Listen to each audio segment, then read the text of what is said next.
ಕೃತಜ್ಞತೆಯನ್ನ ಹೇಳಿಕೊಂತೀವಿ. ಸಹೋದರ ಸಹೋದರಿಯರೇ, ಇವತ್ತು ನಾವು ಏನು ಪಾಠ ನೋಡ್ತೀರಿ ಅಂತ ಕೇಳಿದ್ರೆ ಹೋದ ವಾರ ನಮ್ ನೋಡಿದಂತ ಪಾಠವನ್ನು ಒಂದು ಗ್ಲಿಮ್ಸ್ ನೋಡ್ಬಿಡೋಣ ರೀ. ಯಾವ್ದಂತ ಹೇಳಿದ್ರೆ ಸಹೋದರ ಸಹೋದರಿಯರೇ, ನಾವು ಇವಾಗ 3ನೇ ಭಾಗಕ್ಕೆ ಹೋಗ್ತಾ ಇದೀವಿ, 3ನೇ ಅಧ್ಯಾಯಕ್ಕೆ ಹೋಗ್ತಾ ಇದ್ದೀರಿ. ಅದಕ್ ಮುಂಚೆ ಈ 2ನೇ ಅಧ್ಯಾಯದಲ್ಲಿ ನಾವು ನೋಡಿದಂತ ಈ ಅಂಗಳು ಕನ್ಸ್ಟ್ರಕ್ಷನ್ ಆ ವಿಧಾನ ಹೆಂಗಿತ್ತು ಅಂತ ಹೇಳಿದ್ರೆ ಸಹೋದರ ಸಹೋದರಿಯರೇ, ಆ ಒಂದು ಕನ್ಸ್ಟ್ರಕ್ಷನ್ ವಿಧಾನ ಇತ್ತಲ್ಲ, ಹೆಂಗೆ ಅದ್ ನಿರ್ಮಾಣ ಅಂಗಳ ಹೆಂಗೆ ಒಂದು ನಿರ್ಮಾಣ ಅದನ್ನ ಯಾವ ತರ ಕನ್ಸ್ಟ್ರಕ್ಟ್ ಮಾಡಿದ್ರು ಅಂತ ಹೇಳಿ ನಾವೇನ್ ಮಾಡ್ತಿದ್ವಿ, ಅದನ್ನ ಧ್ಯಾನ ಮಾಡ್ತಿದ್ದು. ಮುಖ್ಯವಾಗಿ ಅದರಲ್ಲಿ ಇದ್ದಂತ ನಾವು ಆ ಅಂಗಳದೊಳಿ ಇವಾಗ ಇರುವಂತ ಒಂದೊಂದು ಕಂಬಗಳು ಕೂಡ ನೋಡಿ, ಅದರ ಒಂದು ಪಾದಗಳು ಅದನ್ನ ನೋಡಿ, ಇವೆಲ್ಲ ನಾವು ಯಾವ ತರ ಅದನ್ನ ಸಹೋದರ ಸಹೋದರಿಯರೇ ಆ ಒಂದು ನೋಡ್ಬೇಕಾದ್ರೆ ಆ ಗೋಡೆ ಅಂತ ಹೇಳುವಾಗ ಅದರಲ್ಲಿ ಕಟ್ಟಿದಂತಹ ಆ ಹಗ್ಗಗಳು, ಆಮೇಲೆ ಅದು ಕೊಕ್ಕಿಗಳು, ಇವೆಲ್ಲ ಬಂದು ಯಾವ ತರ ಕಟ್ಟಿದ್ರು ಅಂತ ನಾವೆಲ್ಲ ನೋಡ್ತಿದ್ದ ಸಹೋದರ ಸಹೋದರಿಯರು.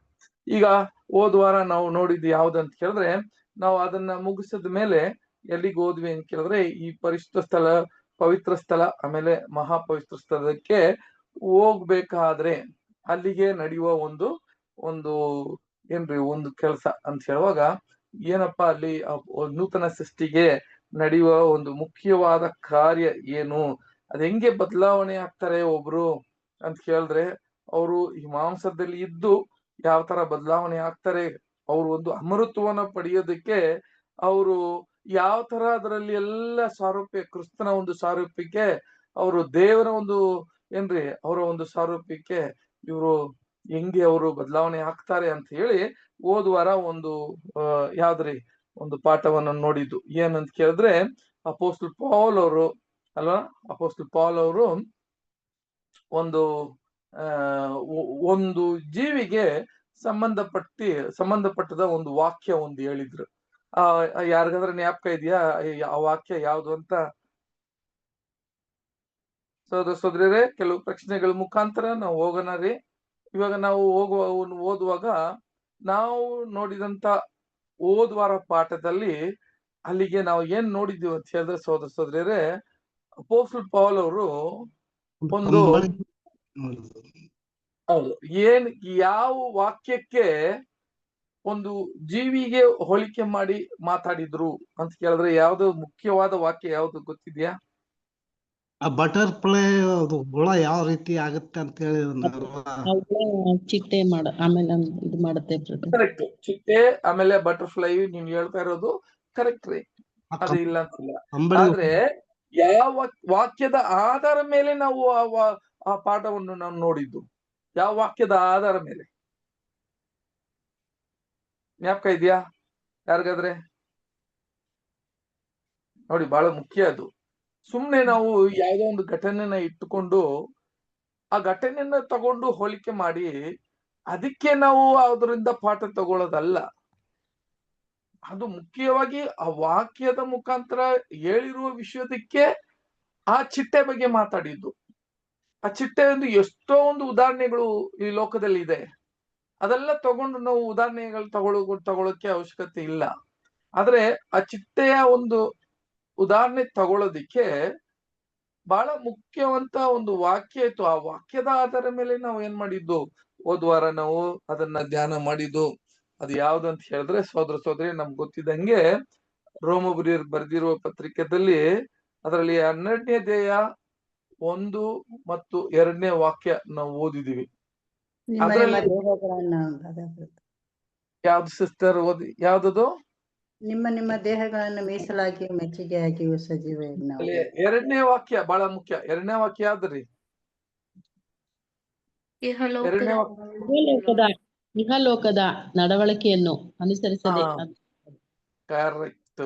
ಈ ಲೋಕದ ಅದು ಮಾತ್ರವಿಲ್ಲ, ನೀವ್ ಏನಾಗ್ಬೇಕಂತ ಕೇಳಿದ್ರೆ, and be not be fashion according to this world but be transformed ಅಂತ ಹೇಳುತ್ತೆ. ಟ್ರಾನ್ಸ್ಫಾರ್ಮ್ಡ್ ಅದಕ್ಕೆ ಕನ್ನಡದಲ್ಲಿ ಏನ್ ಹೇಳ್ತಾರೆ ಅಂತ ಕೇಳಿದ್ರೆ ಏನ್ರಿ, ಈ ಪರಲೋಕದ ಭಾವಕ್ಕೆ ನೀವು ಬದಲಾವಣೆ ಆಗುವ ಒಂದು ವಿಷಯ ಹೇಳಿದ್ರು ಅಲ್ವರಾ. ಆ ವಿಷಯ ಬಗ್ಗೆ ನಾವು ಇಲ್ಲಿ ಕನ್ಕಾರ್ಡೆನ್ಸ್ ಅಲ್ಲಿ ನೋಡುವಾಗ, ಅದು ಇಂಗ್ಲಿಷ್ ಅಲ್ಲಿ ನೋಡುವಾಗ ಅದಕ್ಕೆ ಟ್ರಾನ್ಸ್ಫಾರ್ಮ್ಡ್ ಅಂತ ಅದಕ್ಕೆ ಒಂದು ಕೊಟ್ಟಿದ್ರು. ಆ ಟ್ರಾನ್ಸ್ಫಾರ್ಮ್ ಏನಪ್ಪಾ ಅಂತ ಹೋಗಿ ಕನ್ಕಾರ್ಡೆನ್ಸ್ ಅಲ್ಲಿ ನೋಡಿದ್ರೆ, ಯಾಕಂದ್ರೆ ನಮ್ಗೆಲ್ಲ ಗೊತ್ತಿದ್ದಂಗೆ ಈ ಹೊಸ ಒಡಂಬಡಿಕೆ ಬರೆದಿರೋದು ಗ್ರೀಕ್ ಭಾಷೆಯಲ್ಲಿ ಅಲ್ವರ. ಗ್ರೀಕು, ಅರಾಮಿಕ್ಕು, ಲ್ಯಾಟಿನು ಈ ಮೂರು ಮಿಕ್ಸ್ ಆಗಿ ಬಂದಿರುವ ಒಂದು ಇದ್ರಿ new Testament. Old Testament Hebrew ಅಲ್ಲಿ ಬರೆದಿರೋದು. ಆತರ ಇರುವಾಗ ಇಲ್ಲಿಗೆ ಅವರು ಮಾತಾಡುವ ಮಾತುಗಳು ಟ್ರಾನ್ಸ್ಲೇಷನ್ ಇಂಗ್ಲಿಷ್ ಅಲ್ಲಿ ಟ್ರಾನ್ಸ್ಲೇಟ್ ಮಾಡುವಾಗ ಅದಕ್ಕೆ ಇಂಗ್ಲಿಷ್ ಅಲ್ಲಿ ಒಂದು ಪದಗಳನ್ನ ಕೊಟ್ಟವ್ರೆ ಅಷ್ಟೇ. ಆದ್ರೆ ಅವರು ಗ್ರೀಕ್ ಪದಗಳನ್ನ ಸರಿಯಾದ ರೀತಿಯಲ್ಲಿ ಅವರು ಮಾತಾಡಿರೋ ವಿಷಯಗಳು, ಆಮೇಲೆ ಅದು ಕನ್ಕಾರ್ಡೆನ್ಸ್ ಅಂತ ಹೇಳಿ ಅದನ್ನ ಪ್ರಕಾರ ಅವ್ರು ಏನ್ ಮಾಡಿದ್ರು, ನಮಗೆ ಟ್ರಾನ್ಸ್ಲೇಷನ್ಸ್ ಕೊಟ್ಟಿದ್ರು ಅಲ್ವರ ಸಹೋದರ. ಹಾಗಾದ್ರೆ ಟ್ರಾನ್ಸ್ಲೇಷನ್ ನೋಡುವಾಗ ಇಂಗ್ಲಿಷ್ ಅಲ್ಲಿ ಇರುವ ವಿಷಯ ಟ್ರಾನ್ಸ್ಫಾರ್ಮ್ಡ್ ಅಂತ ಕೊಟ್ಟಿದೆ. ಟ್ರಾನ್ಸ್ಫಾರ್ಮ್ ಅನ್ನೋದು ಇನ್ನೊಂದು ಕಡೆಯಿಂದ ಇನ್ನೊಂದು ಟ್ರಾನ್ಸ್ಫಾರ್ಮ್ ಆಗೋದು, ಅದು ಬದಲಾವಣೆ ಆಗೋದು. ಅದೇ ಅಪೊಸ್ತಲ ಪೌಲ್ ಈ ವಾಕ್ಯಕ್ಕೆ ಮೆಟಮಾರ್ಫೋಸಸ್ ಅಂತ ಬರ್ದವೆ. ಮೆಟಮಾರ್ಫೋಸಸ್. ಆ ಮೆಟಮಾರ್ಫೋಸಸ್ ಯಾವ್ದಪ್ಪ ನಡೀತದೆ ಅಂತ ಕೇಳಿದ್ರೆ, ಅದು ಚಿಟ್ಟೆಗೆ ಆಗುವ ಒಂದೊಂದು ಘಟನೆಯನ್ನು ಅವರು ತೋರ್ಸ್ಕೊಟ್ಟಿದ್ದೆ ನೋಡ್ರಿ. ಇದು ನಾನು ನೋಡ್ಸಿದ್ದು, ಇದನ್ನ ಇಟ್ಕೊಂಡೇ ಒಂದು ಎಕ್ಸಾಂಪಲ್ ಕೊಟ್ರು, ಉದಾಹರಣೆ ಕೊಟ್ರು. ಅದಕ್ಕೆ ಡೈರೆಕ್ಟ್ ಆಗಿ ಅವರು ಮೆಟಮಾರ್ಫೋಸಸ್ ಅಂತ ಹೇಳುವಾಗ ಅದನ್ನ ಇಟ್ಟುಕೊಂಡು, ಚಿಟ್ಟೆನ ಇಟ್ಟುಕೊಂಡೇ ಅವ್ರು ಏನ್ ಮಾಡಿದ್ರು ಅಂತ ಕೇಳಿದ್ರೆ ಸಹೋದರ ಸಹೋದರಿಯರೇ, ಇದು ಉದಾಹರಣೆಯನ್ನ ಕೊಟ್ಟಿದ್ರು, ಒಂದು ಎಕ್ಸಾಂಪಲ್ ನ ಕೊಟ್ಟಿದ್ರು. ಓಕೆ, ಇವಾಗ ಪ್ರಶ್ನೆ ಏನಂತ ಕೇಳಿದ್ರೆ, ಈ ಒಂದು ಬಟರ್ಫ್ಲೈ ಲೈಫ್ ಸೈಕಲ್ ಅಂತ ಹೇಳುವಾಗ ಈ ಚಿಟ್ಟೆನ ಜೀವನ ಅಲ್ವಾ, ಆ ಚಿಟ್ಟೆನ ಜೀವನವನ್ನು ಸುತ್ತಲೂ ನೋಡ್ಬೇಕಾದ್ರೆ ಅದು ಎಲ್ಲಿಂದ ಪ್ರಾರಂಭ ಆಗಿ ಅದು ಎಲ್ಲಿಗೆ ಅಂತಿಮ ಆಗ್ತದೆ ಅಂತ ಹೇಳುವಾಗ ಒಂದು ಪ್ರಾಸೆಸ್ ಇದೆ. ಒಂದು 4 ಸ್ಥಳವನ್ನು ಅದೇನಾಗುತ್ತೆ ಅಂತ ಕೇಳಿದ್ರೆ ಕಡ್ದು ಹೋಗ್ತದೆ ಅಲ್ವಾ. ಈಗ ನೀವೇ ಹೇಳ್ಬೇಕು ಅಂತ ಹೇಳಿದ್ರೆ, ಈಗ ಆ ಮೊದಲು ಆ ಚಿಟ್ಟೆದು ಏನಾಗುತ್ತೆ ಅಂತ ಕೇಳಿದ್ರೆ, ಆ ಮೊದಲು ಪ್ರಾಸೆಸ್ ಏನೇನು ನಡೀತದೆ ಅಂತ ನೀವೇ ಹೇಳಿ. ಏನೇನಾಗುತ್ತೆ ಅದರಲ್ಲಿ? ಆ ಪ್ರಾಸೆಸ್ ಏನೆಲ್ಲ ನಡೆಯುತ್ತೆ, ಏನೆಲ್ಲ ಅದು ಅದರ ಒಂದು ಬಟರ್ಫ್ಲೈ ಅಂತ ಹೇಳಿದ್ರೆ ಈ ಚಿಟ್ಟೆಯ ಜೀವನದ ಒಂದು ಸೈಕಲ್ ಏನೇನೆಲ್ಲ ನಡೀತದೆ ಅಂತ ನೀವೇ ಹೇಳಿ ನೋಡೋಣ. ಯಾಕಂದ್ರೆ ಇದನ್ನ ಜ್ಞಾಪಕ ಇಟ್ಕೊಬೇಕು ನಾವು. ಮೊಟ್ಟೆ ಇರುತ್ತೆ. ಫಸ್ಟ್ ಕಂಬಳಿ ಆಗಿರುತ್ತೆ ಬ್ರದರ್. ಮೊಟ್ಟೆಯಿಂದ ಅದು ಹೊರಗ ಒಂದು ಹುಳವಾಗಿ ಬರ್ತೈತಿ. ಆನಂತರ ಅದು ಗಿಡಕ್ಕ ನೇತ್ ಹಾಕೊಂಡು ಅಲ್ಲೇ ಗೂಡು ಕಟ್ಕೋತೈತ್ರಿ. ಅಲ್ಲಿ ಸುಮಾರು 28 ದಿನ ಇದ್ದು ಅಲ್ಲಿಂದ ಚಿಟ್ಟೆಯಾಗಿ ಹೊರಗೆ ಬರ್ತೈತ್ರಿ. Very good. ಸೊ ಈಗ ನೋಡ್ಬೇಕಾದ್ರೆ ಸಹೋದರ ಸಹೋದರಿಯರೇ, ಇದ್ ನೋಡಿ, ಇದೇ ಬಂದು ಅದರ ಒಂದು ಸೈಕಲ್ ಅಂತ ಹೇಳ್ತಾರೆ. ಸೈಕಲ್ ಅಂತ ಹೇಳುವಾಗ ಅದರ ಜೀವನದ ಪ್ರೋಸೆಸ್. ಮೊದಲು ಅದೇನಾಗುತ್ತೆ ಅಂತ ಕೇಳಿದ್ರೆ ಮೊಟ್ಟೆ, ಆ ಮೊಟ್ಟೆದಿಂದ ಕ್ಯಾಟಪಿಲ್ಲರ್ ಅಂತ ಹೇಳುವಾಗ ಆ ಹುಳಗೆ ಲಾರ್ವಾ ಅಂತ ಕೇಳಿದ್ರೆ ಕ್ಯಾಟಪಿಲ್ಲರ್ ಕಂಬಳಿ ಹುಳುವಾಗಿ ಅದು ಬರುತ್ತೆ. ಆ ಕಂಬಳಿ ಹುಳವಾಗಿ ಇರೋದಿಲ್ಲ. ಮತ್ತೆ ಏನಾಗುತ್ತೆ ಅಂತ ಕೇಳಿದ್ರೆ ಪ್ಯೂಪಾ ಅನ್ನುವ ಒಂದು ಬರುತ್ತೆ ಅಂತ ಕೇಳುವಾಗ ಅದು ಒಂದು ಗೂಡು ಕಟ್ಟಿ ಅದರೊಳಗೆ ಸೇರ್ತದೆ ಅಲ್ವಾ. ಸರ್ಲಾಸಸ್ ಅಂತ ಹೇಳಿ ಒಂದು ಪ್ಯೂಪಾ ಅಂತ ಹೇಳ್ತಾರೆ, ಅದಕ್ಕೆ ಇರುತ್ತೆ. ಆಮೇಲೆ ಆ ಒಂದು 28 ದಿವಸ ಬಿಟ್ಟು ಅದು ಏನಾಗುತ್ತೆ ಅಂತ ಕೇಳಿದ್ರೆ ಮತ್ತೆ ಅದು ಚಿಟ್ಟೆಯಾಗಿ ಮಾರ್ಪಟ್ಟು ಅದು ಇದ್ದಿದ್ದ ಒಂದು ಆ ಲಾರ್ವಾ ಸ್ಟೇಜ್, ಹುಳವಾಗಿ ಇದ್ದಿದ್ದ ಒಂದು ಸ್ಟೇಜ್ಗಿಂತ ಇದು ಬಹಳ ವ್ಯತ್ಯಾಸವಾಗಿ ಇರುವ ಒಂದು ಒಂದು ಬರ್ಡ್, ಒಂದು ಪಕ್ಷಿ ತರ ಆಗ್ತದೆ ಅಂತ ನಾವು ನೋಡಿದ್ದೀವಿ. ಸರಿ, ಹೀಗಿರುವಾಗ ಸಹೋದರ ಸಹೋದರಿಯರೇ, ನಾವು ಮೊದಲು ಈ ಮೊಟ್ಟೆ ಅಂತ ಹೇಳುವಾಗ ಇದು ನಮಗೆ ಆತ್ಮೀಯವಾಗಿ ಏನನ್ನ ಸೂಚಿಸ್ತದೆ? ಯಾವ ವಿಷಯ? ಉಂಟಾಗ್ಬೇಕ್ರಿ. ಯೋಹಾನ 3 ಹೇಳ್ತಾರಲ್ರಿ ಆತ. ನಿಮ್ ವಾಯ್ಸ್ ಬ್ರೇಕ್ ಆಗಿದೆ, ಹೇಳಿ. ಹೌದ್ರಿ, ಕೇಳುತ್ತೆ ಈಗ ಹೇಳಿ. ನಾವು ಪವಿತ್ರಾತ್ಮದ ಗರ್ಭಧಾರಣೆ ಉಂಟಾಗ್ಬೇಕು. Very good. ಸಹೋದರ ಸಹೋದರಿಯರೇ, ಮೊದಲು ಏನಂತ ನೋಡುವಾಗ ನಾವು ಯಾಕೋಬ 1:18 ವಾಕ್ಯದಲ್ಲಿ ನಾವು ನೋಡ್ದಂಗೆ ಮೊದಲು ನಾವು ಪವಿತ್ರಾತ್ಮ ಅಂತ ಹೇಳುವಾಗ ಅದು ಏನಪ್ಪಾ ಅಂತ ಕೇಳಿದ್ರೆ ದೇವರ ವಾಕ್ಯ ಆ ದೇವರ ವಾಕ್ಯ ಏನಾಯ್ತು ಅಂತ ಕೇಳಿದ್ರೆ, ನಾವು ದೇವರ ವಾಕ್ಯದಿಂದ ಜನಿಸಲ್ಪಟ್ಟಿರುವಾಗ ಆ ವಾಕ್ಯ ನಾವು ಯಾವಾಗ ಕೇಳ್ತಿರೋ, ಆ ರಕ್ಷಣೆ ಹೊಂದೋದಿಕ್ಕೆ ಮೊದಲು ಬಾಧ್ಯರಾಗಿರೋದಿಕ್ಕೆ ಆ ವಾಕ್ಯ ಬಹಳ ಮುಖ್ಯ. ಅವಾಗೇ ನಾವು ಏನಾಗ ಗರ್ಭವನ್ನು ತರಿಸ್ತೀವಿ ಅಂತ ವಾಕ್ಯ ಹೇಳ್ತದೆ. ಯಾವ ವಾಕ್ಯ ನಾವು ಕೊಟ್ಟಿದ್ವಿ? ಏನಾದ್ರೂ ಜ್ಞಾಪಕ ಇದೆಯಾ ವಾಕ್ಯ ಏನಾದ್ರೆ ನಿಮಗೆ? ಯೋಹಾನ 3:8 ಯೋಹಾನ 3:5 ಬಂದು ನಿಕೋಡೆಮಸ್ ಬಂದು ಮಾತಾಡೋದು ಕೇಳೋದು. ಮೂರು ಬ್ರದರ್, ಹೊಸದಾಗಿ ಹುಟ್ಟದಿದ್ದರೆ ಈ ಮೊಟ್ಟೆದ ವಿಷಯಕ್ಕೆ ನಾನು ಕೊಟ್ಟಿವ ಒಂದು ಆಧಾರ, ನಾವು ಕೂಡ ಗರ್ಭ ಧರಿಸ್ತೀವಿ ಅಂತ ಹೇಳೋದಕ್ಕೆ ವಾಕ್ಯ ಯಾವ ವಾಕ್ಯ ನಾನು ಹೇಳ್ದೆ? ಬರೀ ವಾಕ್ಯ ಹೇಳಿದ್ರೆ ಸಾಕಷ್ಟೇ.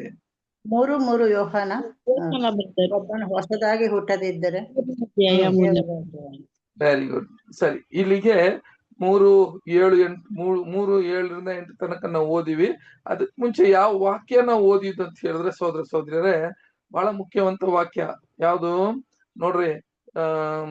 ಎಬೇಸ್ಯದಲ್ಲಿ 1ನೇ ಅಧ್ಯಾಯ 13-14 ವಾಕ್ಯ ಓದಿದೀವಿ. ಅದನ್ನ ಬಹಳ ಮುಖ್ಯವಾದ ವಾಕ್ಯ. ಏನದು? ಓದನ ಸಿಸ್ಟರ್ ಮತ್ತೆ. ಎಬೇಸ್ಯ 1ನೇ ಅಧ್ಯಾಯ 13-14.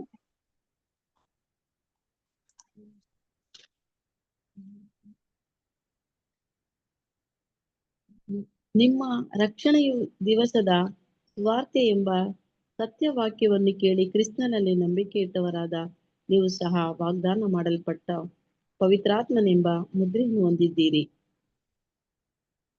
ನೋಡ್ರ, ಈ ಒಂದು ಯಾವಾಗ ರಕ್ಷಣೆಯ ಒಂದು ವಾಕ್ಯ ನಾವು ಕೇಳುವಾಗ ಆ ಪವಿತ್ರ ಆತ್ಮದಿಂದ ನಾವು ಮುದ್ರೆಯನ್ನ ಹೊಂದಿದ್ದೀವಿ ಅಂತ ಹೇಳ್ತಾರೆ. ಅವಾಗೇ ನಮ್ಮ ಜನಿಸಲ್ಪಡೋದು ಆ ವಾಕ್ಯದ ಮುಖಾಂತರ. ನೀವ್ ಹೇಳಿದ್ದು ಕರೆಕ್ಟ್. ಆವಾಗ ಒಬ್ಬನು ಏನಾಗಲ್ಲ ಅಂತ ಕೇಳಿದ್ರೆ, ಮೊದಲು ಆ ವಾಕ್ಯದಿಂದ ಅವನು ಉಂಟಾಗ್ಬೇಕು, ಗರ್ಭ ಧರಿಸ್ಬೇಕು. ಆಮೇಲೆ ಏನಾಗುತ್ತೆ, ಏನ್ ಸಾಧ್ಯ ಅಂತ ಕೇಳಿದ್ರೆ ಹುಟ್ಟಕ್ಕೆ ಸಾಧ್ಯ. ಗರ್ಭ ಧರಿಸಿದ ಮೇಲೇನೆ ಅವನು ಹುಟ್ಟಕ್ಕೆ ಸಾಧ್ಯ. ಹಾಗಿರುವಾಗ ಯಾವ್ದ್ರಲ್ಲಪ್ಪ ನಾವು ಮೊದಲು ಮೊಟ್ಟೆ ನಮ್ಮಲ್ಲಿ ಇರುವ ಆ ಮನಸ್ಸು, ಆ ನೂತನ ಸೃಷ್ಟಿ ಹೆಂಗೆ ಇರುತ್ತೆ ಅಂತ ಕೇಳಿದ್ರೆ, ಮೊದಲೇ ನಾವು ನೂತನ ಸೃಷ್ಟಿಯಾಗಿ ಆಗೋದಿಲ್ಲ. ಹಂಗಾದ್ರೆ ನಮ್ಮಲ್ಲಿ ಇದ್ದಂತ ಆ ವಾಕ್ಯ ಆ ಮೊಟ್ಟೆಗೆ ಸಮಾನವಾಗಿರುತ್ತೆ. ಅದು ನಮ್ಮಲ್ಲಿ ಏನಾಗುತ್ತೆ ಅಂತ ಕೇಳಿದ್ರೆ ಆ ಪ್ರಾಸೆಸ್, ಸಹೋದರ ಸಹೋದರಿಯರೇ, ಆ ಮೊಟ್ಟೆ ಏನಾಗಿದೆ ಅಂತ ಕೇಳಿದ್ರೆ ನಮ್ಮಲ್ಲಿ ಬಂದಿದ್ದ ವಿಷಯ. ಕರೆಕ್ಟ್ ಆಗಿ ಹೇಳಿದ್ರಿ. ಹೌದು. ಅವಾಗ ನಿಕೋಡೆಮಸ್ ಕೇಳ್ತಾರೆ, ಅದ್ ಹೆಂಗೆ ಸಾಧ್ಯ ಒಂದು ಮನುಷ್ಯ ಅಂತ ಹೇಳುವಾಗ, ಮತ್ತೆ ಅವನು ಗರ್ಭಕ್ಕೆ ಹೋಗಿ ಬರ್ಬೇಕಾ ಅಂತ ಕೇಳುವಾಗ, ಮತ್ತೆ ತಾಯಿ ಗರ್ಭಕ್ಕೆ ಅವನು ಹೋಗ್ಬೇಕಾ ಅಂತ ಕೇಳುವಾಗ ಕ್ರಿಸ್ತನ್ ಹೇಳ್ತಾನೆ, ಏನ್ ಹೇಳ್ತಾನೆ ಅಂತ ಕೇಳಿದ್ರೆ, ಅದಂಗಲ್ಲ. ಆ ಗರ್ಭ ಧರಿಸ್ತದು ಹೆಂಗೆ ಅಂತ ಕೇಳಿದ್ರೆ, ಗಾಳಿ ಹೋಗೋದು ಬರೋದು ಹೆಂಗೆ ಗೊತ್ತಿಲ್ವೋ ಅದೇ ತರ ಅವರಲ್ಲಿ ಕೂಡ ಅದಾಗುತ್ತೆ ಅಂತ ಹೇಳ್ತಾನೆ. ಅದು ಮೊಟ್ಟೆ. ವಂಡರ್ಫುಲ್ ಆಗಿ ನೀವು ಹೇಳಿದ ಒಂದು ವಾಕ್ಯ, ನೀವು ಹೇಳಿದಂತ ಉತ್ತರ ಕೂಡ ಕರೆಕ್ಟ್ ಆಗಿತ್ತು. 2ನೇ ಭಾಗ ಬಹಳ ಮುಖ್ಯವಂತದ್ದು. ಇವಾಗ 2ನೇ ಭಾಗ ಏನಂತ ಹೇಳಿದ್ರೆ, ಅದು ಏನಾಗಿ ಬದಲಾವಣೆ, ಅದು ಮೊಟ್ಟೆಯಿಂದ ಹೊರಗಡೆ ಬರುವಾಗ ಅದೇನಾಗುತ್ತೆ ಅಂತ ಕೇಳಿದ್ರೆ, ಆ ಹುಳವಾಗಿ, ಕಂಬಳಿ ಹುಳವಾಗಿ ಇರ್ತದೆ. ಈ ಕಂಬಳಿ ಹುಳ ಏನಪ್ಪ ಮಾಡುತ್ತೆ, ಅದರ ಮಾಡುವ ಕೆಲಸ ಏನು, ಅದು ಏನ್ ನಂಬಿಕೆ ಏನು ಹೋಲಿಕೆ ಆಗ್ತದೆ, ಆತ್ಮೀಯವಾಗಿರುವ ವಿಷಯ ಏನು ಹೋಲಿಕೆ ಆಗ್ತದೆ ಅಂತ ನಾವು ಮಾತಾಡಿದ್ದು.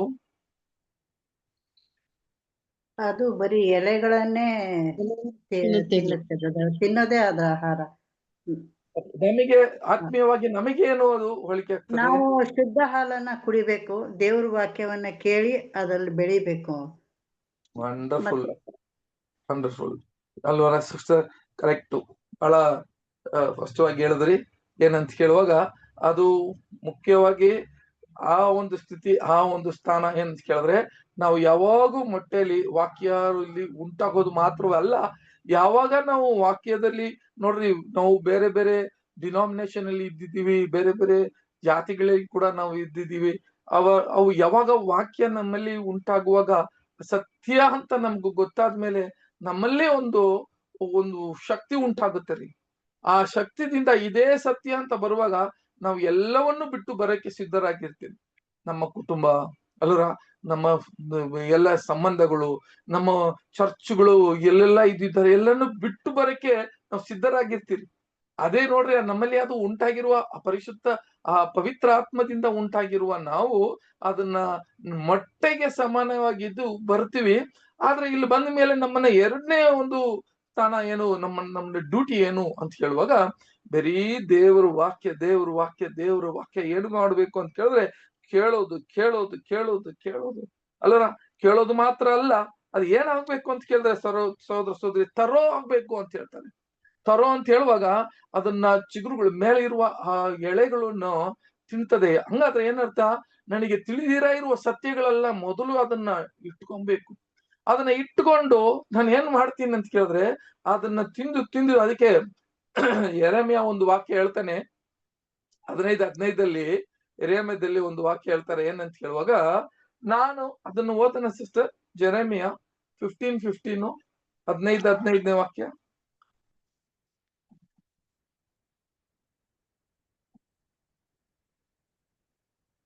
ಅದಕ್ಕೆ ನಾನು, ಯೆಹೋವನೇ ನೀನೇ ಬಲ್ಲೆ, ನನ್ನನ್ನು ಜ್ಞಾಪಕಕ್ಕೆ ತಂದು ಕಟಾಕ್ಷಿಸಿ ನನಗಾಗಿ ನನ್ನ ಹಿಂಸಕರಿಗೆ ಮುಯಿ ತೀರಿಸು. ಯಾವ್ದನ್ನ ಓದ್ತಾ ಇದ್ದೀರಾ? ಯೆರೆಮೀಯ ಬ್ರದರ್. 15-16 ಬ್ರದರ್. 15-16 ನನಗೆ ದೊರೆತ ನಿನ್ನ ಮಾತುಗಳನ್ನು ಆಹಾರ ಮಾಡಿಕೊಂಡನು, ನಿನ್ನ ನುಡಿಗಳು ನನಗೆ ಹರ್ಷವೂ ಹೃದಯಾನಂದವೂ ಆದವು. ನೋಡಿದ್ರ, ನಿನ್ನ ಮಾತುಗಳು ನನ್ನ ಆಹಾರವು ಅಂತ ಹೇಳಿದ್ರು. ಇದೇ ವಾಕ್ಯ ಅನ್ನುವಾಗ ನಮಗೆ ಅದು ಕೂಡ ಇನ್ನೊಂದು ಕೂಡ ಯೋಬನು ಕೂಡ ಹೇಳ್ತಾನೆ. ಹೆಂಗಂತ ಹೇಳ್ತಾನೆ ಅಂತ ಕೇಳಿದ್ರೆ, ಬಾಯಿಗೆ ಹೆಂಗೆ ನಮಗೆ ರುಚಿ ಇರ್ತದೋ ಅದೇ ತರ ಕಿವಿಗೆ ರುಚಿಯಾಗಿರೋದು ದೇವ್ರ ವಾಕ್ಯವೇ ಅಂತ ಹೇಳ್ತಾನೆ. ಆ ನೀತಿಯಾದ ವಾಕ್ಯಗಳೇ, ಆ ವಾಗ್ದಾನಗಳೇ ನಮಗೆ ಏನಾಗುತ್ತೆ ಅಂತ ಕೇಳಿದ್ರೆ ರುಚಿಯಾಗಿ ಕೇಳ್ತಾನೆ ಇರಬೇಕು. ನೋಡಿ ಇವಾಗ ಏನಾಗುತ್ತೆ ಅಂತ ಕೇಳಿದ್ರೆ ತಿಂತಾನೆ ಇತ್ತಂತೆ, ಇದು ತಿಂತ್ಕೊಂಡೇ ಹಂಗೆ ಬೆಳಿತಾನೆ ಇತ್ತು. ಇದಕ್ಕೆ ನಾನು ಹೇಳ್ದಂತೆ ಏನು ವಿಷಯ ಅಂತ ಕೇಳಿದ್ರೆ, ಡೈಜೆಷನ್ ಅನ್ನುವ ತಿಂದ್ಬಿಟ್ಟು ಅವತ್ತೇ ಅದು ಏನ್ ಮಾಡಲ್ಲ, ಅದು ವೇಸ್ಟ್ ಮಾಡಲ್ಲ ಅಂತ ಹೇಳ್ತದೆ. ಅದು ಏನ್ ತಿಂದಿತ್ತೋ ಅದನ್ನ ಎಲ್ಲ ಹೋಗಿ ಅದನ್ನ ತಿಂದಿದ್ದಲ್ಲ, ಅದು ವೇಸ್ಟ್ ಮಾಡಿ ತಿಂದು ಹೋಗಲ್ಲ. ಅದು ತಿಂದ್ಕೊಂಡು ಅದನ್ನ ಅದ್ರ ಒಳಗೇನೆ ಸೇರ್ಸ್ಕೊಂತದೆ ಅದು. ಯಾಕಂತ ಕೇಳಿದ್ರೆ ಅದ್ ಗೊತ್ತು, ಯಾವ ಟೈಮ್ ಬರುವಾಗ, ಆ ಟೈಮ್ ಬರುವಾಗ ಅದ್ ಏನ್ ಮಾಡುತ್ತೆ ಅಂತ ಕೇಳಿದ್ರೆ ಅದು ತಿಂದಿದ್ದಲ್ಲ ಅದನ್ನ ಉಪಯೋಗ ಮಾಡ್ಕೊಂತದೆ. ಏನಕ್ಕೆ ಉಪಯೋಗ ಮಾಡ್ತದೆ ಅಂತ ಕೇಳಿದ್ರೆ ಅದೇ ತರ ನಾನು ನೋಡ್ದಲ್ಲ, ನಾವು ತಿನ್ನೋದ್ರಲ್ಲಿ 3 ವಿಧವಾದ ಏನಿದೆ ಅಂತ ಕೇಳಿದ್ರೆ ಆಹಾರವಿದೆ. ಬೈಬಲಲ್ಲಿ 3 ವಿಧವಾದ ಆಹಾರವಿದೆ. ಏನೇನಂತ ಯಾರಾದ್ರೂ ಹೇಳ್ತೀರಾ? ನಾನು ಮುಂಚೆನೆ ಹೇಳಿದ್ದೀನಿ ನಿಮಗೆ.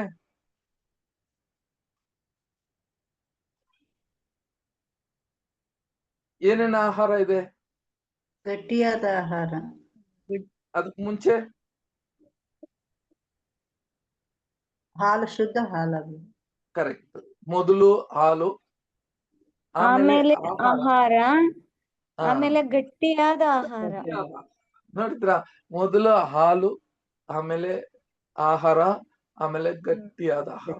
ಇದು ನಾವು ಚೆನ್ನಾಗಿ ಏನ್ ಮಾಡ್ಬೇಕು ರೀ ಸೋದರ ಸೋದರಿಯರೇ, ಚೆನ್ನಾಗಿ ನಾವು ತಿನ್ನಬೇಕು ಈ ವಾಕ್ಯವನ್ನೇ. ಅದನ್ನ ಕಂಡು ತಕ್ಷಣವೇ ಆ ವಾಕ್ಯ ನನಗೆ ಆಹಾರವಾಗಿ ಅದು ಉಣ್ಣಬೇಕು ಅಂತ ಹೇಳ್ತಾರೆ. ಹೌದು, ದಿನ ನಮ್ ಕಿವಿಗೆ ಇದೇ ತರ ಇರಬೇಕು ಅಂತ ಹೇಳ್ತೀವಿ. ಈಗ 3ನೇ ಸ್ಥಿತಿಗೆ ಈ ವಾಕ್ಯ ಏನಾಗುತ್ತೆ ಅಂತ ಕೇಳಿದ್ರೆ ಸೋದರ ಸೋದರಿಯರೇ ಬರ್ತದೆ. ಏನಂತ ಕೇಳಿದ್ರೆ, ಅದು ಒಂದು ಗೂಡ್ ತರ, ಒಂದು ರೇಷ್ಮ ನಾವು ನೋಡ್ಬೇಕಾದ್ರೆ ಕಕುನ್ ಅಂತ ಹೇಳ್ತಾರೆ. ಅದು ಏನ್ ಮಾಡುತ್ತೆ ಅಂತ ಕೇಳಿದ್ರೆ ತನ್ನ ಬಾಯಿಂದ ಬರುವ ಒಂದು ನೂಲುಗಳು ಅಂತ ಹೇಳ್ತಾರೆ ಅದನ್ನ. ಅದು ಯಾವ ತರ ಅಂತ ಕೇಳಿದ್ರೆ ಒಂದು ರೇಷ್ಮೆ ನೂಲುಗಳು ಇರ್ತದಲ್ಲ, ಅದು ಅದೇ ತರ ಇದನ್ನ ತನ್ನ ಸುತ್ತಕೊಂಡು ಅದು ಕಟ್ಕೊಂತದೆ ಅಂತ ಅಲ್ವಾ. ಇದು 3ನೇ ಭಾಗ. ಈ 3ನೇ ಭಾಗ ನಮಗೆ ಏನು ಹೋಲಿಕೆ ಆಗ್ತದೆ ರೀ? ಬಹಳ ಮುಖ್ಯವಂತದ್ದು ಇದು.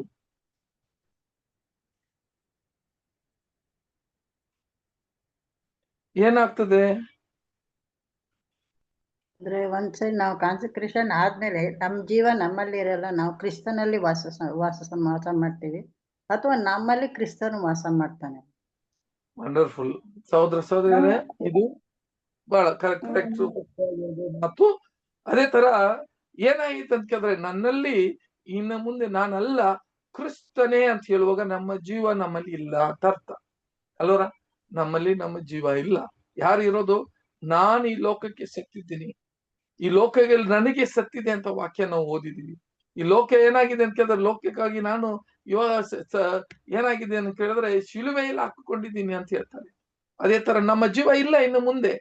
ಆ ಜೀವವನ್ನು ನಾವು ಒಪ್ಪುಕೊಡಿಸೋದೇ ಬಹಳ ಮುಖ್ಯ ನೋಡ್ರಿ. ಇನ್ನು ಮುಂದೆ ಕ್ರಿಸ್ತನು ನನ್ನಲ್ಲಿ ಇರುವಾಗ ನನ್ನ ಜೀವವು ಯಾವ ಒಂದು ಇಲ್ಲಿನ ನನ್ನ ಇರುವ ಯಾವ ಕಾರ್ಯಗಳನ್ನು ಮಾಡಕ್ಕೆ ನಾನು ಸಿದ್ಧನಾಗಿರಲ್ಲ. ಕ್ರಿಸ್ತನ ವಾಕ್ಯ, ಕ್ರಿಸ್ತನ ಕಾರ್ಯಗಳು ಮಾತ್ರವೇ ನನಗೆ ಮುಖ್ಯ ಅಂತ ಹೇಳಿ ಅವನಲ್ಲಿ ಇರ್ತದೆ.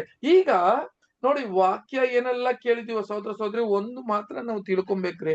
ಏನಂತ ಹೇಳಿದ್ರೆ, ನಮಗೆ ಕೊಡುವ ವಾಕ್ಯಗಳಾಗ್ಲಿ, ನಮಗೆ ಎಲ್ಲದು ವಾಗ್ದಾನಗಳಾಗ್ಲಿ, ಅಥವಾ ಪ್ರವಾದನೆಗಳಾಗ್ಲಿ, ಈ ನೀತಿಯಾಗಿರುವ ಎಲ್ಲಾ ವಾಕ್ಯಗಳಾಗ್ಲಿ, ಇವೆಲ್ಲ ನಾವು ಕೊಟ್ಟಿರೋದು ಬರೀ ನಾವು ಏನ್ ಮಾಡ್ಬೇಕಂತ ಕೇಳಿದ್ರೆ ಅದನ್ನ ಓದೋದು ಮಾತ್ರ ಇಲ್ಲ ರೀ.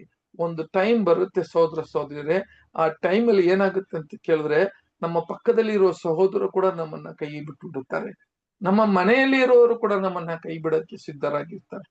ಅದೇ ತರ ನಮ್ಮಲ್ಲಿ ನಾವು ಯಾವಾಗೂ ಸಹೋದರ ಸಹೋದರಿಯರು ಇರ್ತಾರೆ ಅಂತ ನಾವು ಅನ್ಕೊಳಕ್ ಆಗೋದಿಲ್ಲ. ಒಂದು ದಿವಸ ಬರುತ್ತೆ, ಆ ದಿವಸದಲ್ಲಿ ಯಾಕೆ ಅಂತ ಹೇಳಿದ್ರೆ, ನಮ್ಮಲ್ಲಿ ಏನು ಗೊತ್ತಾಗ್ಬೇಕು ನಮಗೆ ಅಂತ ಕೇಳಿದ್ರೆ, ತಂದೆಯ ದೇವ್ರು ಎಲ್ಲಾ ವಿಧದಲ್ಲಿ ನಮ್ಮನ್ನ ಕಾಪಾಡ್ತಾರೆ ಅಂತ ನಾವು ನಮ್ಮ ನಂಬಿಕೆ ಬರೋ ತನಕ ಏನ್ ಮಾಡ್ತಾರೆ ಅಂತ ಕೇಳಿದ್ರೆ, ಎಲ್ಲ ಪಕ್ಕದಲ್ಲಿ ಇರೋದೆಲ್ಲ ತೆಗೆದು ಬಿಡ್ತಾರೆ. ಇದು ನಮಗೆ ಬಹಳ ಮುಖ್ಯ.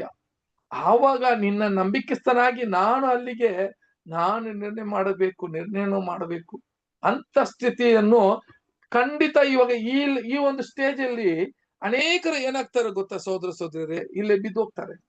ಯಾಕೆಂದ್ರೆ ಈ ಸ್ಟೇಜು ಕ್ಯಾರೆಕ್ಟರ್ ಸ್ಟೇಜು.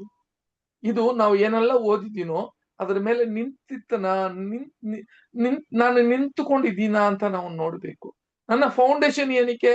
ವಾಕ್ಯಗಳು ಕೊಟ್ಟು, ಈ ವಾಕ್ಯಗಳೆಲ್ಲ ಕ್ರಿಸ್ತನ ಸಾರೂಪ್ಯಕ್ಕೆ ನಾನು ಮಾರೋದಿಕ್ಕೆ, ತಂದೆ ದೇವರು ಹೆಂಗೆ ದೋಷ ಇಲ್ಲದನೆ ಇರ್ತಾನೋ ಅದೇ ತರ ನಾನು ಕೂಡ ಬದಲಾವಣೆ ಆಗೋದಿಕ್ಕೆ ನಾನು ಇರ್ಬೇಕು. ಹಂಗಾದ್ರೆ ನನ್ನ ಈ ಲೋಕದಲ್ಲಿ ಇರುವ ಇದರಲ್ಲಿ ಈ ಒಂದು ಟೆಸ್ಟ್ ಬಹಳ ಮುಖ್ಯವಂತ ಟೆಸ್ಟ್ ರೀ. ಇದರಲ್ಲಿ ನಮ್ ಜೀವ ಇಲ್ಲ ಅಂದ್ರೆ ಹೆಣಕ್ಕೆ ಸಮಾನವಾಗಿ ಹೇಳಿದ್ದಾರೆ. We are all dead bodies of this world ಅಂತ ಹೇಳ್ತಾರೆ. ನನ್ನ ಮೇಲೆ ಏನು ವಾಸನೆ ಹೊಡಿತದೆ ಅಂತ ಹೇಳ್ತಾರೆ ಅಂತ ಗೊತ್ತಾ? ಕ್ರಿಸ್ತನ ಒಂದು ಏನು ವಾಸನೆ? ಆ ಮರಣ ವಾಸನೆ ನನ್ನಲ್ಲಿ ಇದೆ ಅಂತ ಹೇಳ್ತಾರೆ. ಆ ಮರಣ ವಾಸನೆ ಅಂತ ಹೇಳುವಾಗ ಏನಂತ ಅರ್ಥ? He was ready for his death. ಆ ಮರಣಕ್ಕೆ ಸಿದ್ಧರಾಗಿದ್ರು. ಅದೇ ತರ ನಾವು ಇಲ್ಲಿಗೆ we are ready to die. ನಾವು ಯಾವುದಕ್ಕೆ ಹೆದರ್ದೀರಾ? We are ready to die. ಈ ಲೋಕ ನೋಡ್ರಿ ಎಲ್ಲ ಹೆದರ್ತದೆ. ಏನಕ್ಕೆ?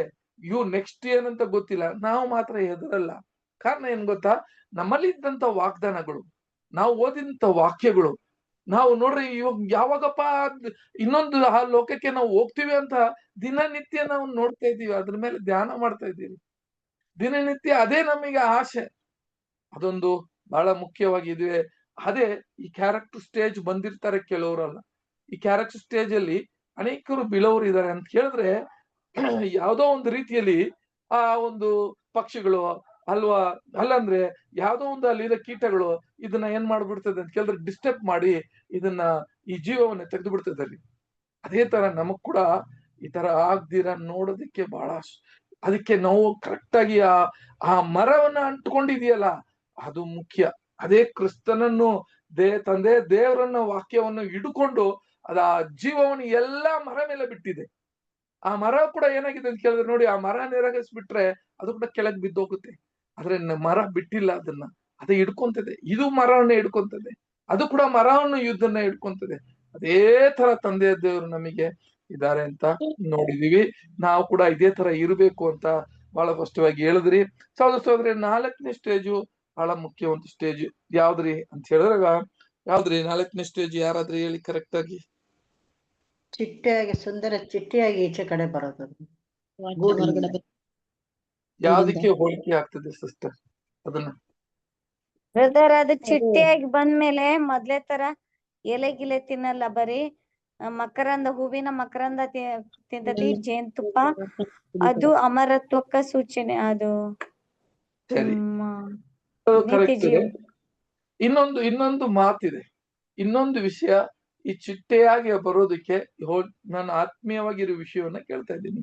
ಕರೆಕ್ಟ್ ನೀವ್ ಹೇಳೋದಲ್ಲ, ನಾವೆಲ್ಲ ಅಮರತ್ವ ಪಡೆಯುವಾಗ ಪ್ರಾಕೃತಿಕವಾಗಿ ನಮ್ ದೇಹ ಬಿತ್ತಲ್ಪಡ್ತದೆ, ಆತ್ಮಿಕವಾಗಿ ನಾವ್ ಹೇಳ್ತೀವಿ.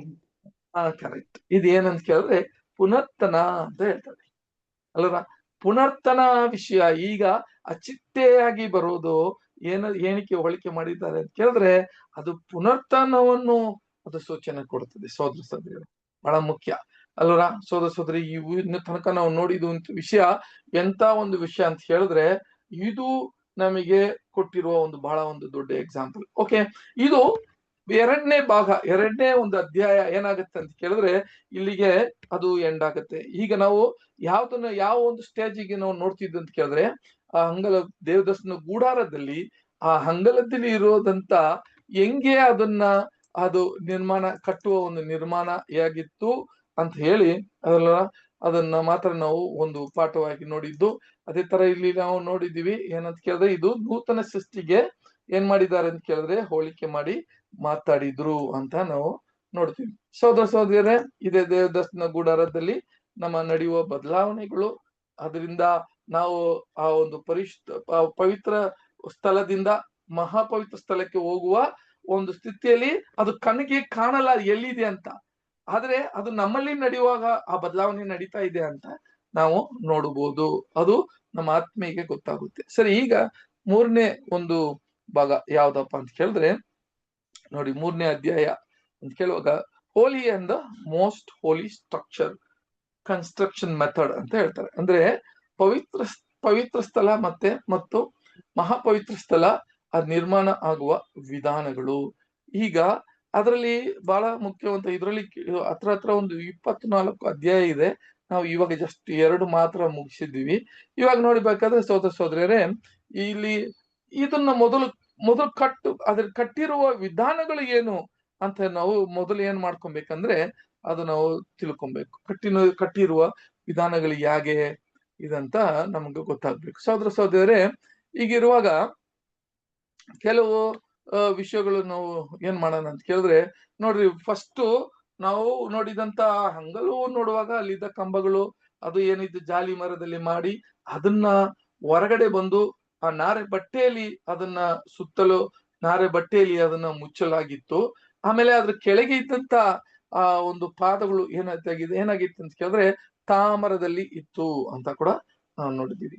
ಆದ್ರೆ ಈಗ ನಾವು ಎಲ್ಲಿಗೆ ಹೋಗ್ತೀವಿ ಅಂತ ಕೇಳಿದ್ರೆ ಆ ಪವಿತ್ರ ಸ್ಥಳ ಅಂತ ಹೇಳುವಾಗ ಇದು ಪವಿತ್ರ ಸ್ಥಳ, ಮಹಾಪವಿತ್ರ ಸ್ಥಳ, ಈ ಎರಡಕ್ಕೆ ಮಾತ್ರವೇ ದೇವದರ್ಶನ ಗುಡಾರ ಅಂತ ಹೇಳಿರೋದು. ದೇವದರ್ಶನ ಗುಡಾರ ಅನ್ನುವಾಗ ಹಂಗಲೂ ಕೂಡ ಸುತ್ತಲೂ ಇದೆಯಲ್ಲ, ಅದೆಲ್ಲ ಸೇರ್ಸಿ ಅಲ್ಲ, ಬರೀ ಈ 2 ಭಾಗ ಮಾತ್ರವೇ ದೇವದರ್ಶನ ಗುಡಾರ ಅಂತ ಇಲ್ಲಿ ಕೊಟ್ಟಿರೋದು ನೋಡ್ತೀವಿ. ಏನಪ್ಪಾ ಇದನ್ನ ಹೆಂಗೆ ಕಟ್ಟಿದ್ರು ಅಂತ ಹೇಳುವ ಸೋದರ ಸೋದರಿಯರೇ, ಇದು ಬಹಳ ಮುಖ್ಯವಾದ ಒಂದು ವಿಷಯ. ಯಾಕಂದ್ರೆ ಇದು ಯಾರ ಬಗ್ಗೆ ಮಾತಾಡುತ್ತೆ ಅಂತ ನೋಡ್ತೀವಿ. ಈಗ ವಾಕ್ಯ ಕೂಡ ಓದೋಣ ರೀ. ಒಂದೊಂದು ವಾಕ್ಯ ಓದ್ಕೊಂಡು ನಾವ್ ಏನ್ ಮಾಡೋಣ ಸೋದರ ಸೋದರಿಯರೇ, ಇದನ್ನ ನಾವು ಅರ್ಥ ಮಾಡ್ಕೊಳ್ಳೋದಕ್ಕೆ ಪ್ರಯತ್ನ ಪಡೋಣ. ಆಗಿರುವಾಗ ವಿಮೋಚನ ಕಾಂಡದಲ್ಲಿ 26ನೇ ಅಧ್ಯಾಯ 15 ವಾಕ್ಯ ಓದೋಣ. ಮೊದಲು ವಿಮೋಚನ ಕಾಂಡ 26:15. ಯಾರಾದ್ರೂ ಸಿಸ್ಟರ್ ಇವತ್ತು ಒಬ್ರು ಮಾತ್ರ ಓದ್ರಿ. ಚೌಕಟ್ಟುಗಳನ್ನು ಜಾಲಿ ಮರದಿಂದ ಮಾಡಿಸಬೇಕು. ಪ್ರತಿಯೊಂದು ಚೌಕಟ್ಟು 10 ಮೊಳ ಉದ್ದವಾಗಿಯೂ 1.5 ಮೊಳ ಅಗಲವಾಗಿಯೂ ಇರಬೇಕು. ಸರಿ, ಇಲ್ಲಿಗೆ ಒಂದೊಂದಾಗಿ ಓದ್ಬಿಡೋಣ ಸಹೋದರ ಸಹೋದರಿಯರೇ. ಇಲ್ಲಿಗೆ ನೋಡ್ಬೇಕಾದ್ರೆ ನೋಡ್ರಿ, ಅಲ್ಲಿ ಗೂಡಾರದ 15ನೇ ವಾಕ್ಯದಲ್ಲಿ ಓದುವಾಗ ಗೂಡಾರಕ್ಕೆ ಬೇಕಾದ ಚೌಕಟ್ಟುಗಳು ಜಾಲಿ ಮರದಿಂದ ಮಾಡಿಸಲ್ಬೇಕು ಅಂತ ಹೇಳ್ತಾರೆ. ಪ್ರತಿಯೊಂದು ಚೌಕಟ್ಟು ಕೂಡ ಎಷ್ಟಿರ್ಬೇಕಂತ ಕೇಳಿದ್ರೆ 10 ಮೊಳ ಉದ್ದವಾಗಿ ಇರಬೇಕು. ಆಮೇಲೆ 1.5 ಮೊಳ ಏನಾಗ್ಬೇಕಂತ ಕೇಳಿದ್ರೆ ಅದು ಅಗಲವಾಗಿ ಇರಬೇಕು ಅಲ್ವಾ ಸಹೋದರರೇ. ಸರಿ, ಇಲ್ಲಿ ಇದನ್ನ ಜ್ಞಾಪಕ ಇಟ್ಕೊಳ್ರಿ, ಬಹಳ ಮುಖ್ಯ ಇದು. ಇವಾಗ ಈ ಚೌಕಟ್ಟುಗಳು ಅಂತ ಹೇಳುವಾಗ ಸಹೋದರ ಸಹೋದರಿಯರೇ ಯಾವ ತರ ಇರುತ್ತೆ ಅಂತ ಕೇಳುವಾಗ ನೋಡ್ರಿ, ಈ ತರ ಇರುತ್ತೆ. ನಾನು ನಿಮಗೆ ಪಿಕ್ಚರ್ ಅಲ್ಲಿ ಹಾಕಿ ತೋರಿಸಿದ್ದೀನಿ. ಒಂದೊಂದು ಚೌಕಟ್ಟುಗಳು ಯಾವ ತರ ಇರುತ್ತೆ ಅಂತ ಕೇಳಿದ್ರೆ ಈ ತರ ಇರ್ತದೆ. ಅದು ಒಂದಕ್ಕೊಂದು ಏನಾಗಿರ್ಬೇಕಂತ ಕೇಳಿದ್ರೆ 2 ಪಕ್ಕದಲ್ಲಿ ಹಂಗೆ ಸ್ಲೈಡಿಂಗ್ ಮಾಡ್ಬೇಕು. ಸ್ಲೈಡಿಂಗ್ ಅಂತ ಹೇಳುವಾಗ ಒಂದಕ್ಕೊಂದು ಜೋಡಿಸ್ಬೇಕು. ಹಂಗೆ ಜೋಡಿಸ್ಬೇಕು. ನಾವು ಹಳೆ ಕಾಲದಲ್ಲಿ ಇರುವ ಅಂಗಡಿಗಳು ಇವಾಗೆಲ್ಲ ಶಟ್ರುಗಳು ಹಾಕ್ತಾರೆ. ಶಟ್ರ್ ಅಂದ್ರೆ ಬಾಕಿಲ್ ಶಟ್ಲ್ ಮುಚ್ಚುತ್ತಾರೆ. ಹಂಗೆ ಹಳೆ ಕಾಲದಲ್ಲಿ ನೋಡ್ಬೇಕಾದ್ರೆ ಆ ಅಂಗಡಿಗಳಿತ್ತು. ಹೆಂಗಿತ್ತು ಅಂತ ಕೇಳಿದ್ರೆ ಒಂದೊಂದು ಹಳೆಗೆನ ಒಂದೊಂದು ಚೌಕಟ್ಟುಗಳನ್ನ ಇಟ್ಬಿಟ್ಟು ಅದನ್ನ ಜೋಡಿಸ್ತಾ ಇದ್ರು. ಅದೇ ತರ ಕೂಡ ಇಲ್ಲಿ ಕೂಡ ಕೊಟ್ಟಿದ್ದಾರೆ. ಇವಾಗ ನೋಡಿ ಆ ಚೌಕಟ್ಟನ್ನ ತಗೋಬೇಕು. ಎಲ್ಲ ಸುತ್ತಲೂ ಹೆಂಗಿರ್ಬೇಕಂತ ಕೇಳಿದ್ರೆ ಆ ಚೌಕಟ್ಟನ್ನ ತಗೋಬೇಕು. ಆ ಚೌಕಟ್ಟು ಹೆಂಗಿರ್ಬೇಕು ಅಂತ ಹೇಳ್ತಾರೆ. ಒಂದು ಚೌಕಟ್ಟನ್ನ ಮಾಡ್ಬೇಕಂತೆ, ಅದು ಹೆಂಗೆ ಎಷ್ಟಿರ್ಬೇಕಂತ ಕೇಳಿದ್ರೆ ಮೊದಲು 10 ಮೊಳಕ್ಕೆ ಉದ್ದವಾಗಿ ಇರ್ಬೇಕು ಅಂತ ಹೇಳ್ತಾರೆ. ನೋಡ್ರಿ, ಇದನ್ನ ಜ್ಞಾಪಕ ಇಟ್ಕೊಳ್ರಿ, ಇದೆಲ್ಲ ಬಹಳ ಮುಖ್ಯ. ಇದನ್ನ ನಾವು ಲೆಕ್ಕ ಮಾಡಿದ್ರೇನೆ ಇದು ಏನಪ್ಪಾ ಅರ್ಥ ಅಂತ ನಮ್ಗೆ ಗೊತ್ತಾಗುತ್ತೆ. ಓಕೆ, ಹಂಗಾದ್ರೆ ಇದರ ಉದ್ದ ಎಷ್ಟು ಇರಬೇಕು? 10 ಮೊಳ ಇರಬೇಕು. ಅದರ ಅಗಲ ಎಷ್ಟು ಇರಬೇಕು ಅಂತ ಹೇಳಿದ್ರೆ ಅದು ಮೊಳ ಅಲ್ವಾ, 1.5 ಮೊಳ ಇರಬೇಕು ಅಲ್ವರ ಸಹೋದರರೇ? ಹೌದು. ಆಮೇಲೆ ಓದೋಣ ಸಿಸ್ಟರ್. ಇರಬೇಕು. 17ನೇ ವಾಕ್ಯ. ಪ್ರತಿಯೊಂದು ಚೌಕಟ್ಟು ಅಡ್ಡಪಟ್ಟಿಗಳಿಂದ ಜೋಡಿಸಲ್ಪಟ್ಟು 2 ನಿಲುವು ಪಟ್ಟಿಗಳುಳ್ಳದಾಗಿರಬೇಕು. ಗುಡಾರದ ಎಲ್ಲಾ ಚೌಕಟ್ಟುಗಳನ್ನು ಹಾಗೆ ಮಾಡಿಸಬೇಕು. ಗುಡಾರದ ದಕ್ಷಿಣ ದಿಕ್ಕಿನಲ್ಲಿ ಒಂದೊಂದಾಗಿ ಓದೋಣ. ಪ್ರತಿಯೊಂದು ಚೌಕಟ್ಟು ಅಂತ ಹೇಳುವಾಗ ಸಹೋದರ ಸಹೋದರಿಯರೇ, ಪ್ರತಿಯೊಂದು ಚೌಕಟ್ಟಿಗೆ ಏನಾಗ್ಬೇಕು ಅಂತ ಕೇಳಿದ್ರೆ ಅಡ್ಡಪಟ್ಟಿಗಳಿಂದ ಅಂತ ಹೇಳುವಾಗ ಈಗ ನೋಡ್ರಿ ಟಿನೋನ್ ಅಂತ ಹೇಳ್ತಾರೆ. ಟಿನೋನ್ ಅಂತ ಹೇಳುವಾಗ ಈಗ ಚೌಕಟ್ಟು ಹಿಂಗಿರ್ತದೆ, ಒಂದು ಅಳಗೆ ತರ ಇರ್ತದೆ. ಆದ್ರೆ ಕೆಳಗೆ ಅದ್ ಹೆಂಗಪ್ಪ ಕೂತ್ಕೊಂಡಿದ್ದೆ, ಹೆಂಗೆ ಅದು ಅಷ್ಟು ಸ್ಟ್ರಾಂಗ್ ಆಗಿ ಕೂತ್ಕೊಂಡಿತ್ತು ಅಂತ ಕೇಳಿದ್ರೆ ಒಂದು ದೇವದರ್ಶನ ಗುಡಾರ ಮಾಡ್ಬೇಕಂದ್ರೆ ಸುಮ್ನೆ ಒಂದು ಸ್ಟ್ರಕ್ಚರ್ನ ಒಂದು ಅಂಗಿಕೊಂಡು ತಂದು ಇಡಲ್ಲ ಅದನ್ನ. ಅದಕ್ಕೆ ಒಂದು ಟೆಕ್ನಿಕಲ್ ಮೆಕ್ಯಾನಿಸಮ್ ಏನ್ ಮಾಡಿದ್ದಾರೆ ಅಂತ ಕೇಳಿದ್ರೆ ಒಂದು ಟೆಕ್ನಿಕಲ್ ಮೆಕ್ಯಾನಿಸಮ್ ಮಾಡಿದ್ದಾರೆ.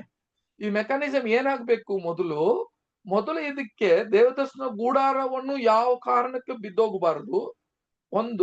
ಇನ್ನೊಂದು ಅದು ಅವತ್ತಿಗೆ ದೇವರಿಗೆ ಮಹಿಮೆ ಕೊಡುವ ಒಂದು ಸ್ಥಳವಾಗಿರ್ಬೇಕು.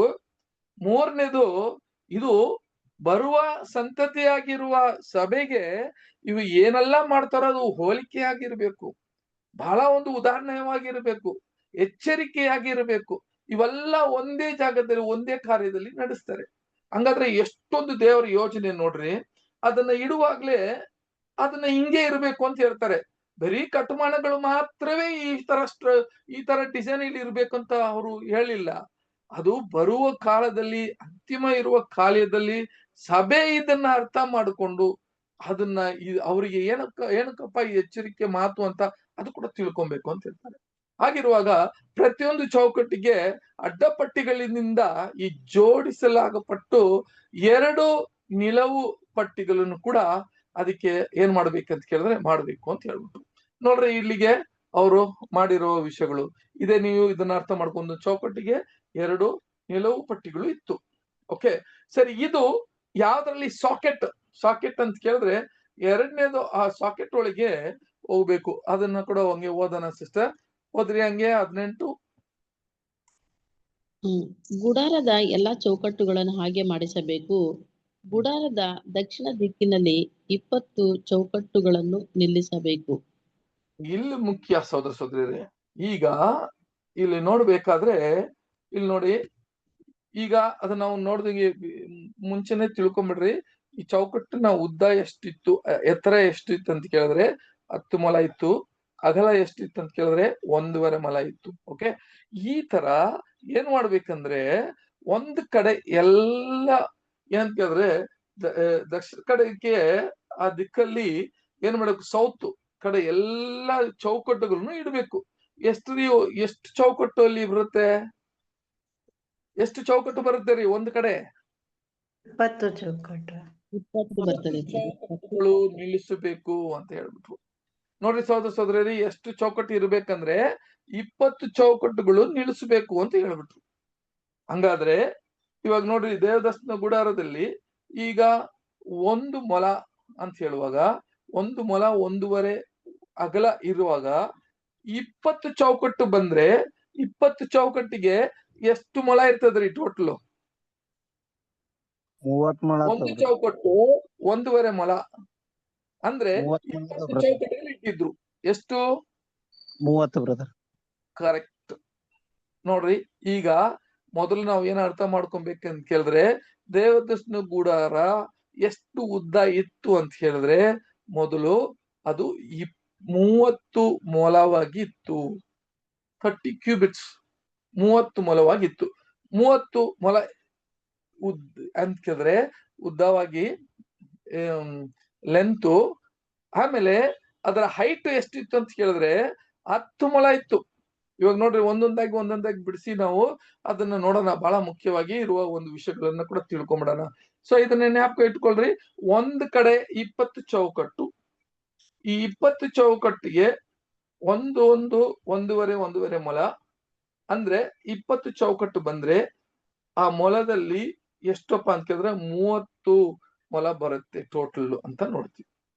ಸರಿ, ಈಗ ನೆಕ್ಸ್ಟ್ ನೋಡ್ಬೇಕಾದ್ರೆ ಸೋದರರೇ ನೋಡ್ರಿ, ಆ ಚೌಕಟ್ಟು ಯಾವ್ದ ಮೇಲೆ ನಿಲ್ಲಬೇಕು ಅಂತ ಹೇಳಿದ್ರೆ ವಾಕ್ಯ ಓದನ 19ನೇ ವಾಕ್ಯ ಓದನ ಸಿಸ್ಟರ್. 40 ಬೆಳ್ಳಿ ಗದ್ದಿಗೆ ಕಲ್ಲುಗಳನ್ನು ಮಾಡಿಸಿ ಆ 20 ಚೌಕಟ್ಟುಗಳ ಕೆಳಗೆ ಇಡಬೇಕು. ಒಂದೊಂದು ಚೌಕಟ್ಟಿನಲ್ಲಿರುವ ಓಕೆ ಓದಿ ಸಿಸ್ಟರ್. ಒಂದೊಂದು ಚೌಕಟ್ಟಿನಲ್ಲಿರುವ 2 ಪಟ್ಟಿಗಳಿಗೆ ಒಂದೊಂದು ಗದ್ದಿಗೆ ಕಲ್ಲು ಇರಬೇಕು. ಸಾಕು. ಈಗ ನೋಡಿರಿ, ಈ ವಾಕ್ಯ ನಾನು ಇಲ್ಲಿ ಕೂಡ ಒಂದು ಪಿಕ್ಚರ್ ತೋರಿಸಿದ್ದೀನಿ. ಮೊದಲು ಇದೆಲ್ಲ ಅರ್ಥ ಮಾಡ್ಕೊಂಡ್ರೇನೆ ಇದೆಲ್ಲ ಏನಂತ ನಮಗೆ ಆಮೇಲೆ ಗೊತ್ತಾಗುತ್ತೆ. ಯಾಕಂದ್ರೆ ಈ ಚೌಕಟ್ಟಿಗೆ ನೋಡುವಾಗ ಆ ನಿಲುವು ಪಟ್ಟಿಗಳಿತ್ತು. ಈ ನಿಲುವು ಪಟ್ಟಿಗಳಲ್ಲಿ 2 ಪಟ್ಟಿಗಳು ಇರ್ಬೇಕಂತೆ. ಈ 2 ಪಟ್ಟಿಗಳಿಗೆ ಏನ್ ಮಾಡ್ಬೇಕಂದ್ರೆ ಬೆಳ್ಳಿಯಿಂದ ಆ ಗದಿಗೆ ಕಾಳುಗಳನ್ನ ಇಡಬೇಕಂತೆ. ಅಂದ್ರೆ ಸಾಕೆಟ್ ಅಂತಾರೆ. ಆ ಬೆಳ್ಳಿಯಿಂದ ಮಾಡ್ಬೇಕು. ಅದು ಮಾಡ್ಬಿಟ್ಟು ಇದು ನಿಲುವು ಪಟ್ಟಿ ಇದೆಯಲ್ಲ, ಅದನ್ನ ಏನ್ ಮಾಡ್ಬೇಕು ಅಂತ ಕೇಳಿದ್ರೆ ಆ ಒಂದು ಬೆಳ್ಳಿಯ ಒಂದು ಕದಿಗಾಲದ ಮೇಲೆ ಅದನ್ನ ಇದಾಕ್ಬೇಕು. ಅದನ್ನ ಒಳಗೆ ತಳ್ಳುವಾಗ ಏನಾಗುತ್ತೆ ಅಂತ ಕೇಳಿದ್ರೆ ಅದು ಲಾಕ್ ಆಗುತ್ತೆ. ಹಾಗಿರುವಾಗ ಇದಕ್ಕೆ 20 ಚೌಕಟ್ಟು ಇದ್ರೆ ಇದಕ್ಕೆ ಬೆಳ್ಳಿ ಕಾಳುಗಳು ಎಷ್ಟಿರ್ಬೇಕು ಗೊತ್ತಾ?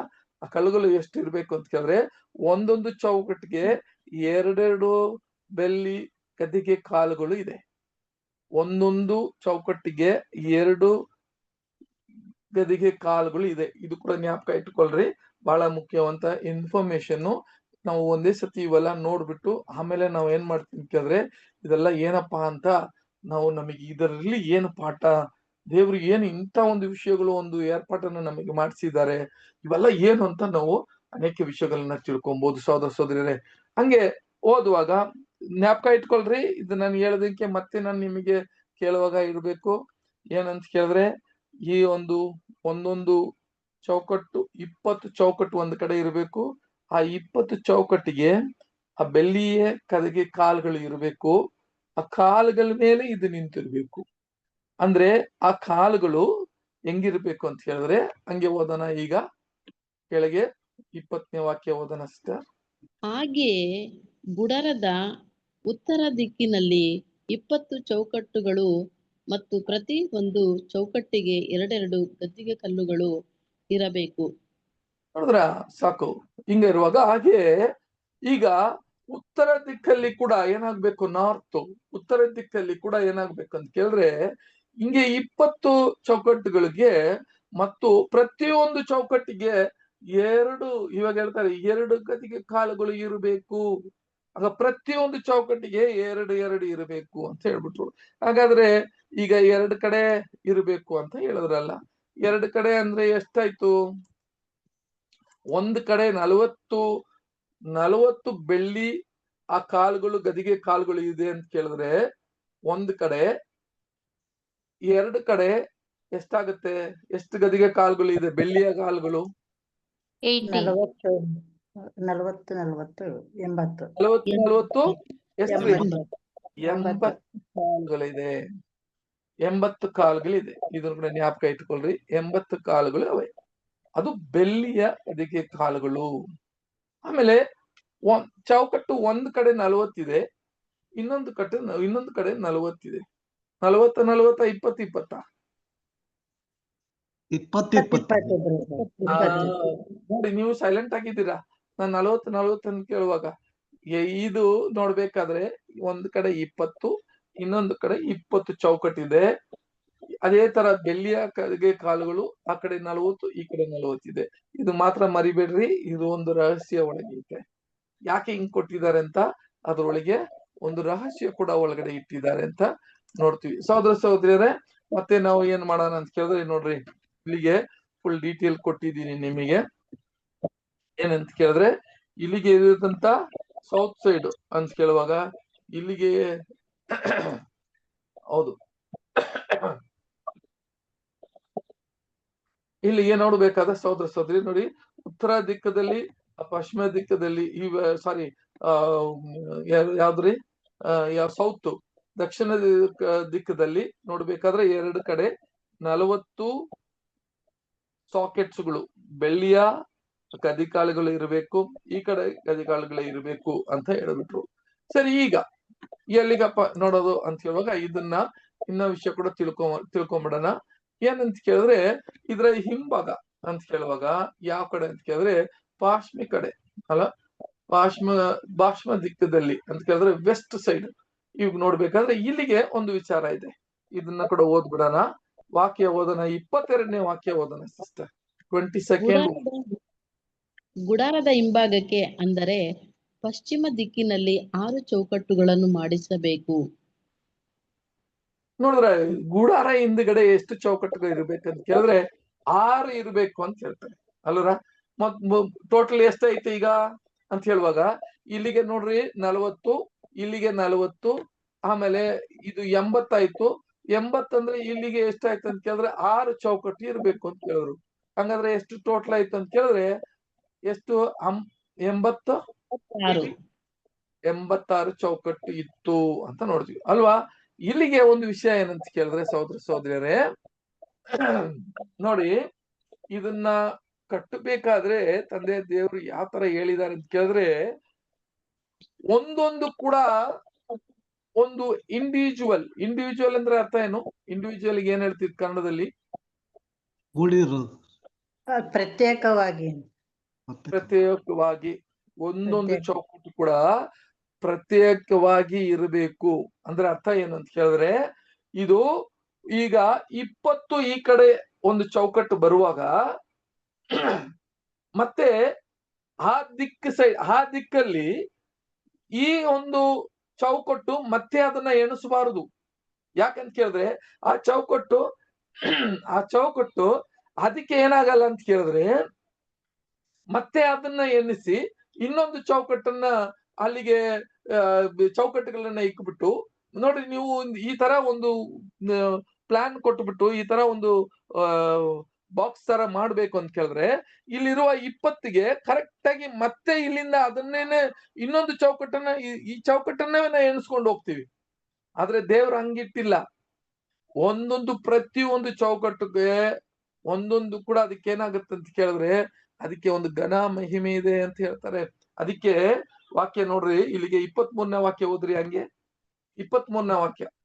ಗುಡಾರದ ಹಿಂಭಾಗದ 2 ಮೂಲೆಗಳಿಗೆ ಬೇರೆ 2 ಚೌಕಟ್ಟುಗಳನ್ನು ಮಾಡಿಸಬೇಕು. ನೋಡ್ರಿ, ಹಂಗಂದ್ರೆ ಸಾಕು. ಗೂಡಾದಲ್ಲಿ ಇರುವ ಅಲ್ಲಿ ಹಿಂದ್ ಭಾಗ ಅದು ಬಂದು ನೋಡ್ಬೇಕಾದ್ರೆ ವೆಸ್ಟ್ ಸೈಡ್ ಆ ಪಶ್ಚಿಮ ದಿಕ್ಕದಲ್ಲಿ ಸಹೋದರ ಸಹೋದರಿ ಅಲ್ಲಿ ನೋಡ್ಬೇಕಾದ್ರೆ ಬರೀ 6 ಇತ್ತಲ್ಲ. ಇಲ್ಲಿ ನೋಡಿ, ಇಲ್ಲಿ ನಾನು ತೋರಿಸಿದ್ದೀನಲ್ಲ, 1 2 3 4 5 6. ಇವಾಗ ಇದನ್ನ ಸಪೋರ್ಟ್ ಎಲ್ಲಿ ತಗೊಂತಾರೆ ಅಂತ ಕೇಳಿದ್ರೆ ಪಕ್ಕದಲ್ಲಿ ಹಿಂದ್ಗಡೆ ಇರುವ ಚೌಕಟ್ಟುಗಳು ಇಲ್ಲಿ 20 ಬರುತ್ತಲ್ಲ, ಅದರ ಒಂದು ಸಪೋರ್ಟ್ ತಗೊಂತದ ಅಂತ ಕೇಳಿದ್ರೆ ಇಲ್ಲ, ಮಾಡ್ಬೇಡ್ರಿ ಅಂತ ಹೇಳ್ತಾರೆ ತಂದೆ ದೇವ್ರು. ಏನಂತ ಕೇಳಿದ್ರೆ ಇದಕ್ಕೆ ಸಪೋರ್ಟು ಮತ್ತೆ ಇನ್ನೊಂದು ಹಿಂದ್ಗಡೆ ಅದನ್ನ ಸಪರೇಟ್ ಆಗಿ ಅದಕ್ಕೆ 2 ಚೌಕಟ್ಟುಗಳು ಅದಕ್ಕೆ ಸಪೋರ್ಟ್ ಇರಬೇಕು, ಇನ್ನೊಂದು ಸಪೋರ್ಟ್ ಇದಕ್ಕೆ ಬೇಕಿಲ್ಲ ಅಂತ ಹೇಳಿ ಅದಕ್ಕೆ ಸಹೋದರ ಸಹೋದರರೇ ಅಲ್ಲಿಗೆ ಮತ್ತೆ ಆ 2 ಎಕ್ಸ್ಟ್ರಾ ಹಾಕ್ಬೇಕು ಅಂತ ಚೌಕಟ್ಟನ್ನ ಹೇಳ್ಬಿಟ್ರು. ಈಗ ಹಿಂದೆ ಎಷ್ಟು ಚೌಕಟ್ಟಿದೆ ಟೋಟಲು? 6 ಇತ್ತು ಬ್ರದರ್, ಈಗ 2 ಆಯ್ತು. 2 ಟೋಟಲ್ ಎಷ್ಟಾಯ್ತು? 8. ಟೋಟಲ್ ಎಷ್ಟಿದೆ ಚೌಕಟ್ಟುಗಳು? ಮೊದಲೇ 86 ಆಗಿತ್ತು ಬ್ರದರ್. 86 ಇತ್ತು, ಇವಾಗ ಎಷ್ಟಿದೆ?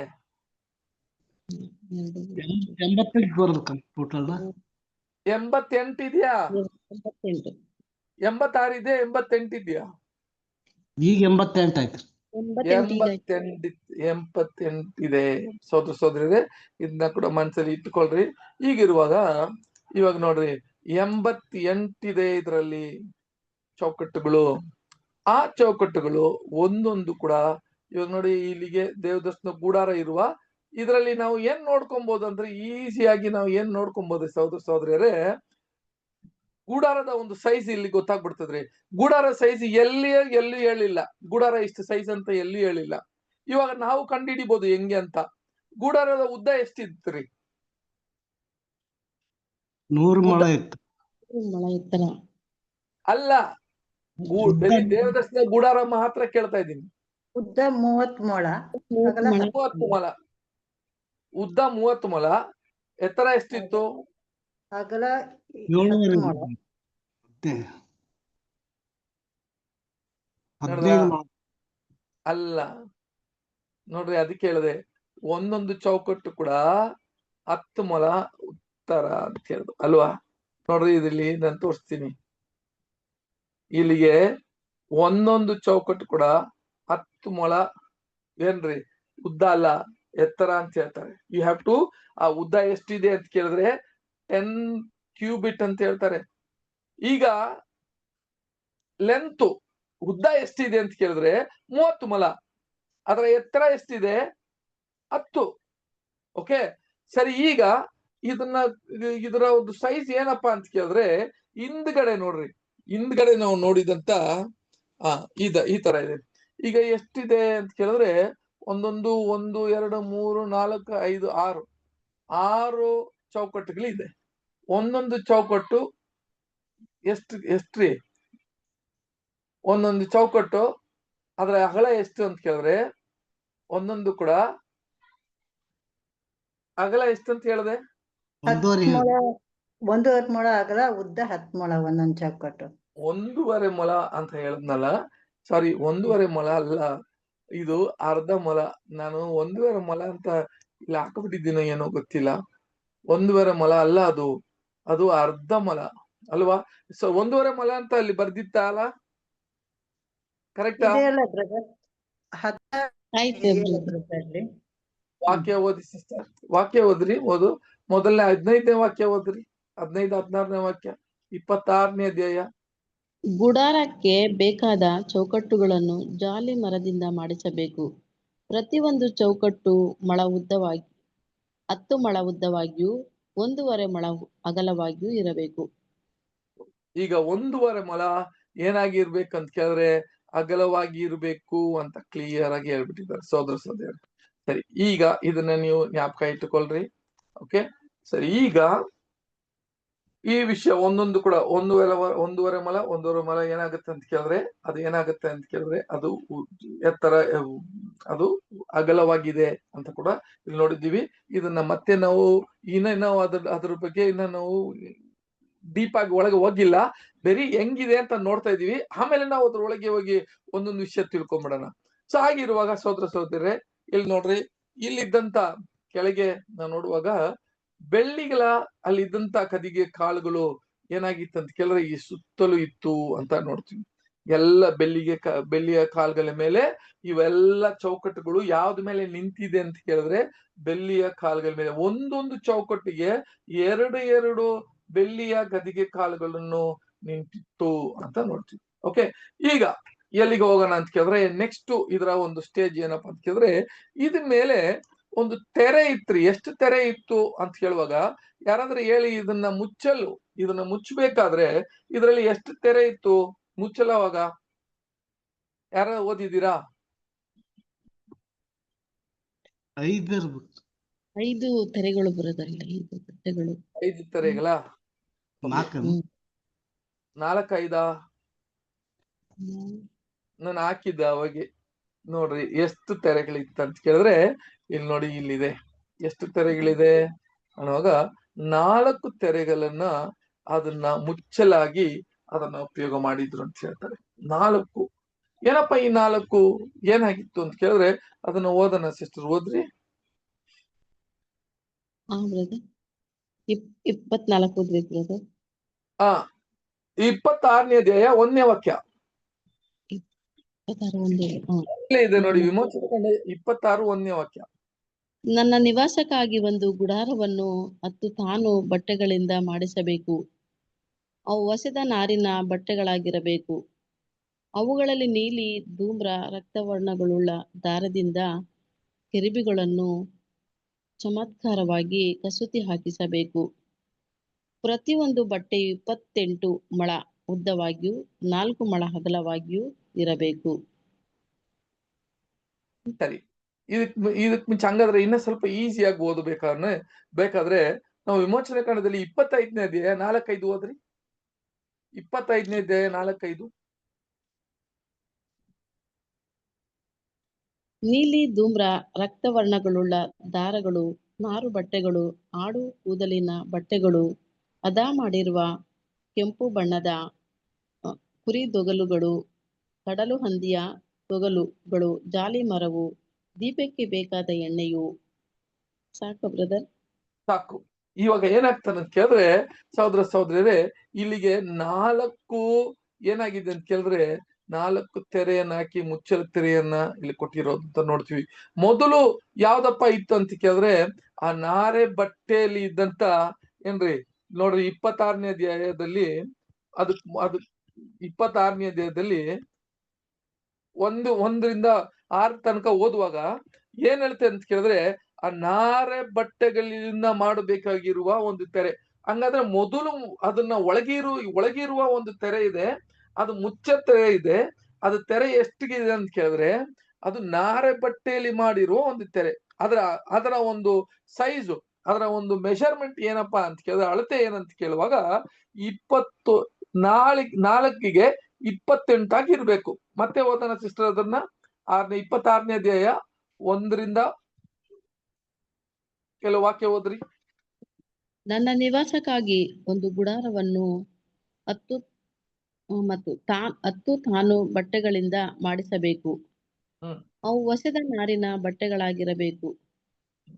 ಅವುಗಳಲ್ಲಿ ನೀಲಿ, ಧೂಮ್ರ, ರಕ್ತವರ್ಣ ದಾರದಿಂದ ಕೆರೂಬಿಗಳನ್ನು ಚಮತ್ಕಾರವಾಗಿ ಕಸೂತಿ ಹಾಕಿಸಬೇಕು.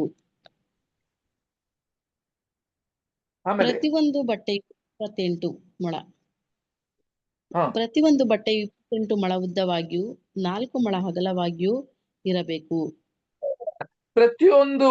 ಪ್ರತಿಯೊಂದು ಏನಾಗ್ತಾರೆ ಎಷ್ಟಿರ್ಬೇಕು ಅಂತ ಕೇಳಿದ್ರೆ ಒಂದು 28 ಮೊಳ 4 ಅಗಲವಾಗಿರ್ಬೇಕು, ಉದ್ದ 28 ಆಗಿರ್ಬೇಕು. ಇದೇ ತರ 10 ಏನ್ ಮಾಡ್ಬೇಕಂತ ಕೇಳಿದ್ರೆ ತೆರೆಯನ್ನ ಮಾಡ್ಬೇಕು. ಹಂಗೆ ಕಂಟಿನ್ಯೂ ಮಾಡಿ. 5 ಬಟ್ಟೆಗಳನ್ನು ಒಂದೊಂದಾಗಿ ಜೋಡಿಸಬೇಕು. ಈ 2 ಜೋಡಣೆಗಳಲ್ಲಿ ಒಂದೊಂದರ ಕೊನೆ ಬಟ್ಟೆಯು ಅಂಚಿನಲ್ಲಿ ನೀಲಿ ದಾರದಿಂದ ಕುಣಿಕೆಗಳನ್ನು ಮಾಡಿಸಬೇಕು. ಆಮೇಲೆ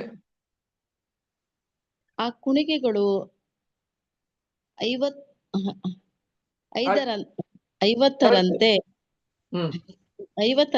ಮೇರೆಗೆ ಒಂದೊಂದು ಎದುರಾಗಿರಬೇಕು. ಅದಲ್ಲದೆ ಇವಾಗ ಏನ್ ಹೇಳ್ತಾರೆ ಅಂತ ಕೇಳಿದ್ರೆ ನೋಡ್ರಿ, ಇಲ್ಲಿಗೆ ಆ ತೆರೆ ಎಷ್ಟು ಇರ್ಬೇಕು, ಆ ಬಟ್ಟೆ ಎಷ್ಟಿಗೆ ಇರ್ಬೇಕು ಅಂತ ಕೇಳಿದ್ರೆ 10 ಬಟ್ಟೆ ಸೇರ್ಸ್ಬೇಕು. ಇಲ್ಲಿಗೆ ಒಂದು ತೆರೆ ಮಾಡ್ಬೇಕಂದ್ರೆ 10 ಬಟ್ಟೆ ಸೇರ್ಸ್ಬೇಕು. ಆ 10 ಬಟ್ಟೆ ಸೇರ್ಸ್ಬೇಕಾದ್ರೆ ಒಂದೊಂದು ಬಟ್ಟೆಗೆ ಒಂದು ಅಳತೆ ಇದೆ. ಆ ಅಳತೆ ಏನಂತ ಕೇಳಿದ್ರೆ ಒಂದು ಬಟ್ಟೆಗೆ 28ಗೆ 4 ಮೊಳ, 28 ಉದ್ದ ಇರ್ಬೇಕು, 4 ಅದು ಅಗಲವಾಗಿರ್ಬೇಕು. ಇಂಥದೇ 10 ಮಾಡ್ಬೇಕು ಅಂತ ಹೇಳ್ಬಿಟ್ರು ನೋಡ್ರಿ. ಇಲ್ಲಿಗೆ ಇಂಥದೇ 10 ಮಾಡಿ ಅದನ್ನ ಏನ್ ಮಾಡ್ಬೇಕಂದ್ರೆ ಒಂದ್ ಕಡೆ 5 ಇನ್ನೊಂದು ಕಡೆ 5 ಆಗಿ ಏನ್ ಮಾಡ್ಬೇಕು, ಮೊದಲು ಇಟ್ಕೊಬೇಕು. ಅದು ಒಟ್ಟಿಗಾಗಿ ಎಲ್ಲ ಸೇರ್ಸ್ಬಾರ್ದು. ಅದಕ್ಕೆ ಏನ್ ಮಾಡ್ಬೇಕಂತ ಕೇಳಿದ್ರೆ ಅದಕ್ಕೆ ಲೂಪುಗಳು ಅಂತ ಕೇಳಿದ್ರೆ ಕಿವಿಗಳ ತರ ಒಂದು ನೀಲಿ ಬಟ್ಟೆದಲ್ಲಿ ಏನ್ ಮಾಡ್ಬೇಕು, 2 ಕಡೆ ಅದಕ್ಕೆ ಒಂದು ನೀಲಿ ಬಟ್ಟೆ ತರ ನೀಲಿ ಇದಲ್ಲಿ ಏನ್ ಮಾಡ್ಬೇಕಂತ ಕೇಳಿದ್ರೆ ಏನ್ ಸಿಸ್ಟರ್ ಹೇಳ್ತಾರೆ ಅದಕ್ಕೆ ಹುಕ್ಕಲ್ಲ, ಅದು ಲೂಪ್ಗೆ ಏನ್ ಹೇಳ್ತಾರೆ ನೀಲಿ ಬಟ್ಟೆದಲ್ಲಿ? ಕಣ್ಣುಗಳು, ಕುಣಿಕೆ ಅಂತಾರೆ. ಕುಣಿಕೆಗಳು ಅದನ್ನ ಮಾಡ್ಬೇಕು, ನೀಲಿ ಬಟ್ಟೆದಲ್ಲಿ ಮಾಡ್ಬೇಕು. ಇದ್ ನೋಡ್ರಿ, ಅದೇ ಅದ್ರಲ್ಲಿ ಇದ್ದಂತ ಚಿನ್ನದಿಂದ ಕೊಕ್ಕಿಗಳು ಮಾಡಿ ಆ ಕೊಕ್ಕಿಗಳನ್ನ ಏನ್ ಮಾಡ್ಬೇಕಂತ ಕೇಳಿದ್ರೆ ಇವೆಲ್ಲ ಅದನ್ನ ಸೇರ್ಸ್ಬೇಕು. ಆ ಕೊಕ್ಕಿಗಳು ನೋಡ್ರಿ ಎಷ್ಟೊಂದು ಆ ತೆರೆಗೆ ಎಷ್ಟೆಲ್ಲ ಕೊಟ್ಟಿದ್ದಾರೆ ಅಂತ ಕೇಳಿದ್ರೆ ನಾವು ಬಹಳ ಮುಖ್ಯ ನೋಡ್ಬೇಕಾಗಿದ್ದೇನಪ್ಪ 28ಗೆ 4 ಅಂತ ಕೊಟ್ಟಿದಾರಲ್ಲ, ಇದರಲ್ಲಿ ಏನ್ ವಿಚಾರ ಇದೆ? ಅದು ಹಂಗಾದ್ರೆ ಯಾಕೆ 10ನ್ನ ಸೇರ್ಸಕ್ ಹೇಳಿದ್ದಾರೆ? ಈ 10ನ ಒಂದೇ ಸತಿಗೆ ಮಾಡಬಹುದಾಗಿತ್ತಲ್ಲ, ಕೂಡ್ಸ್ಬೋದಾಗಿತ್ತಲ್ಲ.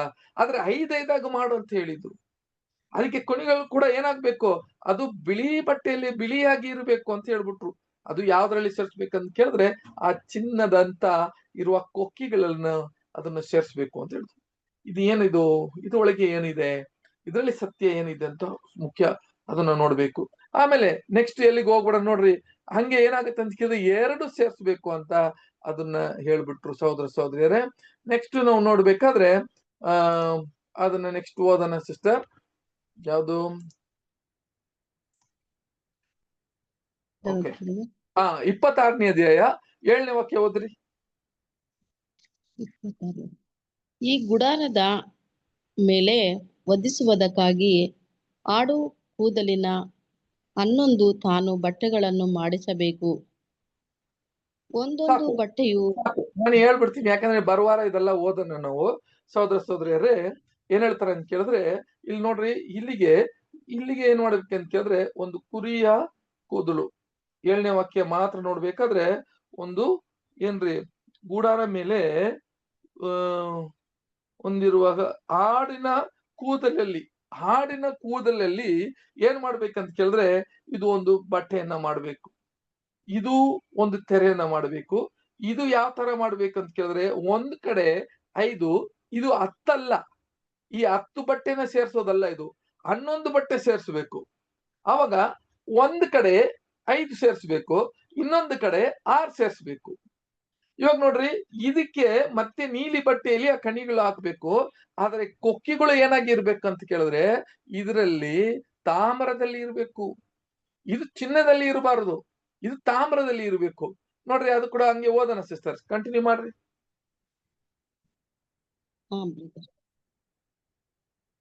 ಎಲ್ಲ ಬಟ್ಟೆಗಳನ್ನು ಒಂದೇ ಅಳತೆಯಾಗಿರಬೇಕು.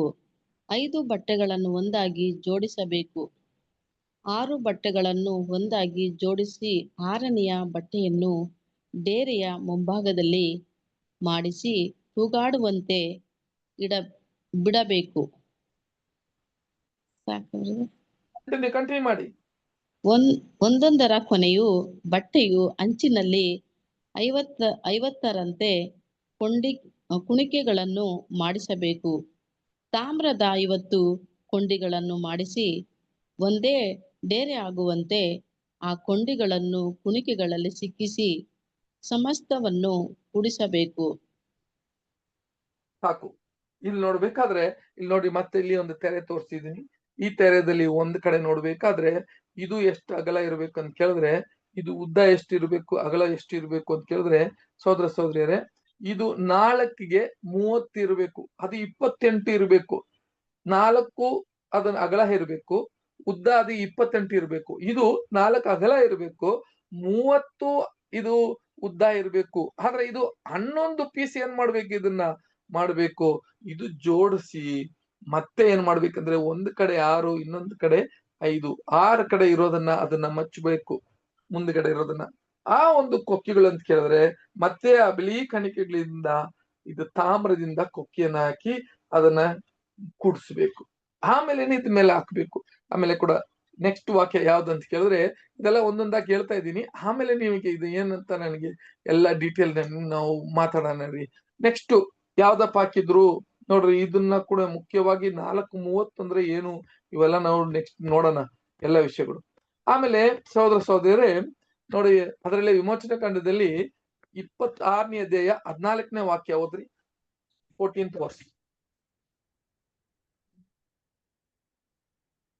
ಹೊದಿಕೆಗೆ ವಧಿಸುವುದಕ್ಕಾಗಿ ಹದ ಮಾಡಿರುವ ಕೆಂಪು ಬಣ್ಣದ ಕುರಿದೊಗಲುಗಳಿಂದ ಒಂದು ಮೇಲ್ಹೊದಿಕೆಯನ್ನು, ಕಡಲು ಹಂದಿಯ ತೊಗಲುಗಳಿಂದ ಮತ್ತೊಂದು ಹೊದಿಕೆಯನ್ನು ಮಾಡಿಸಬೇಕು. ಹೊದಿಕೆಯನ್ನು ಮಾಡಿಸ್ಬೇಕು. 2 ಇಲ್ಲಿಗೆ ಏನ್ ಹೇಳ್ತಾರೆ ಅಂತ ಕೇಳಿದ್ರೆ, 2 ತೆರೆ ಅಂತ ಹೇಳುವಾಗ 2 ಹೊದಿಕೆಗಳನ್ನು ಮಾಡಬೇಕು. ಅದು ಒಂದು ಈ ಒಂದು ಕುರಿಯ ತೊಗಲಿನಿಂದ ಮಾಡಬೇಕು ಅಂತ ಹೇಳ್ತಾರೆ. ಎರಡನೇದು ಕಡಲ ಹಂದಿಯನ್ನ ಕುರಿಯ ತೊಗಳಿಂದ ಮಾಡಬೇಕು, ಇದು ಒಂದು. ಆಮೇಲೆ ಕಡಲಿನ ಹಂದಿ ಇದೆಯಲ್ಲ, ಅದರಿಂದ ಏನ್ ಮಾಡ್ಬೇಕಂತ ಕೇಳಿದ್ರೆ ಒಂದು ತೆರೆಯನ್ನ ಮಾಡಿ. ಇದು ಎರಡಕ್ಕೆ ಮೆಷರ್ಮೆಂಟ್ ಕೊಟ್ಟಿಲ್ಲ, ಇದಕ್ಕೆ ಅಳತೆ ಕೊಟ್ಟಿಲ್ಲ, ಎಷ್ಟು ಇರ್ಬೇಕು ಅಂತ ಹೇಳಿಲ್ಲ. ಆದ್ರೆ ಈ ಎರಡು ಮಾತ್ರವೇ ಏನ್ ಮಾಡಿದ್ದಾರೆ ಅಂತ ಕೇಳಿದ್ರೆ ಅಳತೆ ಇಲ್ದಿರ ಮಾಡಿದ್ದಾರೆ. ಯಾವ್ದ್ಯಾವ್ದು? ಕುರಿಯ ತೊಗಳು, ಆಮೇಲೆ ಕಡಲ ಹಂದಿ. ಹಂಗಾದ್ರೆ ಟೋಟಲಿ ಎಷ್ಟು ಇತ್ತು, ಇದು ಎಷ್ಟು ತೆರೆ ಇತ್ತು ಇದರಲ್ಲಿ ಸಹೋದರ ಸಹೋದರಿಯರೇ? ಟೋಟಲ್ ತೆರೆ ಎಷ್ಟಿತ್ತು? ಮರ್ತು ಬಿಟ್ರ? ಇಲ್ಲೇ ನಿದ್ದೆ ಮಾಡ್ಬಿಟ್ರ? ಮೊದಲು ನಾವು ನೋಡಿದಂತ ಬಟ್ಟೆ ಯಾವ್ದ್ರಿ? ಮೊದಲು ನೋಡಿದಂತ ಬಟ್ಟೆ ಯಾವ್ದು? ನಾರೆ ಬಟ್ಟೆ ನೋಡಿದ್ದು. ಎರಡು ಯಾವ್ದೇ? ಆ ಕುರಿಯ ಕೂದಲು, ಆಡಿನ ಕೂದಲು ಎರಡನೇದು. ಮೂರನೇದು ಈ ಕುರಿಯ ತೊಗಳು ಅಲ್ವಾ, ಇದು ಮೂರನೇದು. ನಾಲ್ಕನೇದು ಕಡಲ ಹಂದಿ. ಇದ್ರ ಮೇಲೆ ಆ ಒಂದು ದೇವದರ್ಶನ ಗುಡಾರ ಮೇಲೆ ಇದನ್ನ ಹಾಕಿದ್ರು. ಯಾಕೆ ಈ 4? ಯಾಕೆ ಈ ಅಳತೆಗಳು? ಯಾಕೆ ಇವೆಲ್ಲ? ನಾವೇನ್ ಮಾಡೋಣ ಸಹೋದರ ಸಹೋದರಿಯರೇ, ಬಹಳ ಮುಖ್ಯವಂತ ಪಾಠಗಳು. ಇವಾಗ ಒಳಗೆ ಹೋಗಿ ಆಳವಾಗಿ ಅನೇಕ ವಿಷಯಗಳನ್ನ ಧ್ಯಾನ ಮಾಡೋದಿಕ್ಕೆ ದೇವ್ರು ನಮ್ಮನ್ನ ಆಶೀರ್ವದಿಸ್ಲಿ. ಇನ್ನ ತನಕ ಕೂಡ ನೀವು ಬಹಳ ತಾಳ್ಮೆಯಿಂದ ಕೇಳಿದ್ದೀರಾ. ಮತ್ತೆ ಈ ವಿಷಯಗಳೆಲ್ಲ ಏನು ಅಂತ ಬರೋ ವಾರ ನಾವು ಇದನ್ನ ಕಂಟಿನ್ಯೂ ಮಾಡೋಣ. ದೇವ್ರ ಈ ವಾಕ್ಯವನ್ನು ಆಶೀರ್ವದಿಸ್ಲಿ. ಸಹೋದರ ಸಹೋದರಿಯರೇ, ಟೈಮ್ ಕರೆಕ್ಟ್ ಆಗಿ ಇರೋದ್ರಿಂದ ನಾವು ಬರೋ ವಾರ ಇದನ್ನ ಕಂಟಿನ್ಯೂ ಮಾಡೋಣ ರೀ ಸಹೋದರರೇ. ನಮ್ಮ ಮಧ್ಯದಲ್ಲಿ ಯಾರು ಸಹೋದರ ಇರೋದು?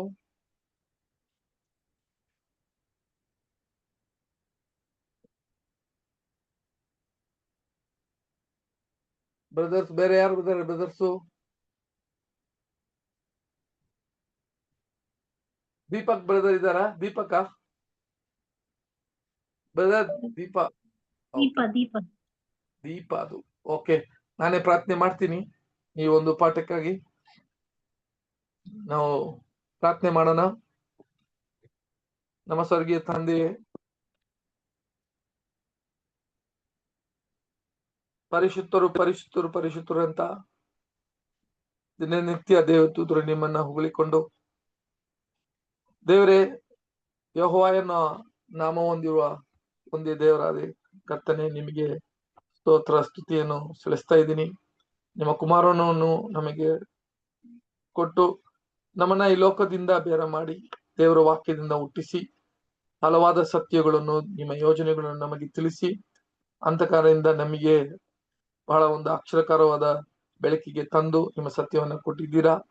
ರಾಜ್ಯವನ್ನು ನಾವು ಸೇರಲಿಕ್ಕೆ ನಿಮ್ಮ ಕುಮಾರನನ್ನು ಹೆಜ್ಜೆಜಾಡನ್ನು ನೋಡಿ ಒಂದೊಂದು ವಾಕ್ಯವನ್ನು ಧ್ಯಾನ ಮಾಡಿ ಅದನ್ನ ನಡೆಸಿ ನಾವು ಕೂಡ ಕುಮಾರನ ಸಾರೂಪಿಗೆ ಮಾರಲ್ಪಡೋ ತನಕ ನಮ್ಮನ್ನ ನಡೆಸಿರಿ. ನಿಮ್ಮ ಪವಿತ್ರಾತ್ಮನ ಕೊಟ್ಟು ನಮ್ಮನ್ನ ನಡೆಸಬೇಕು ಅಂತ ಕೇಳ್ಕೊಂತೀನಿ.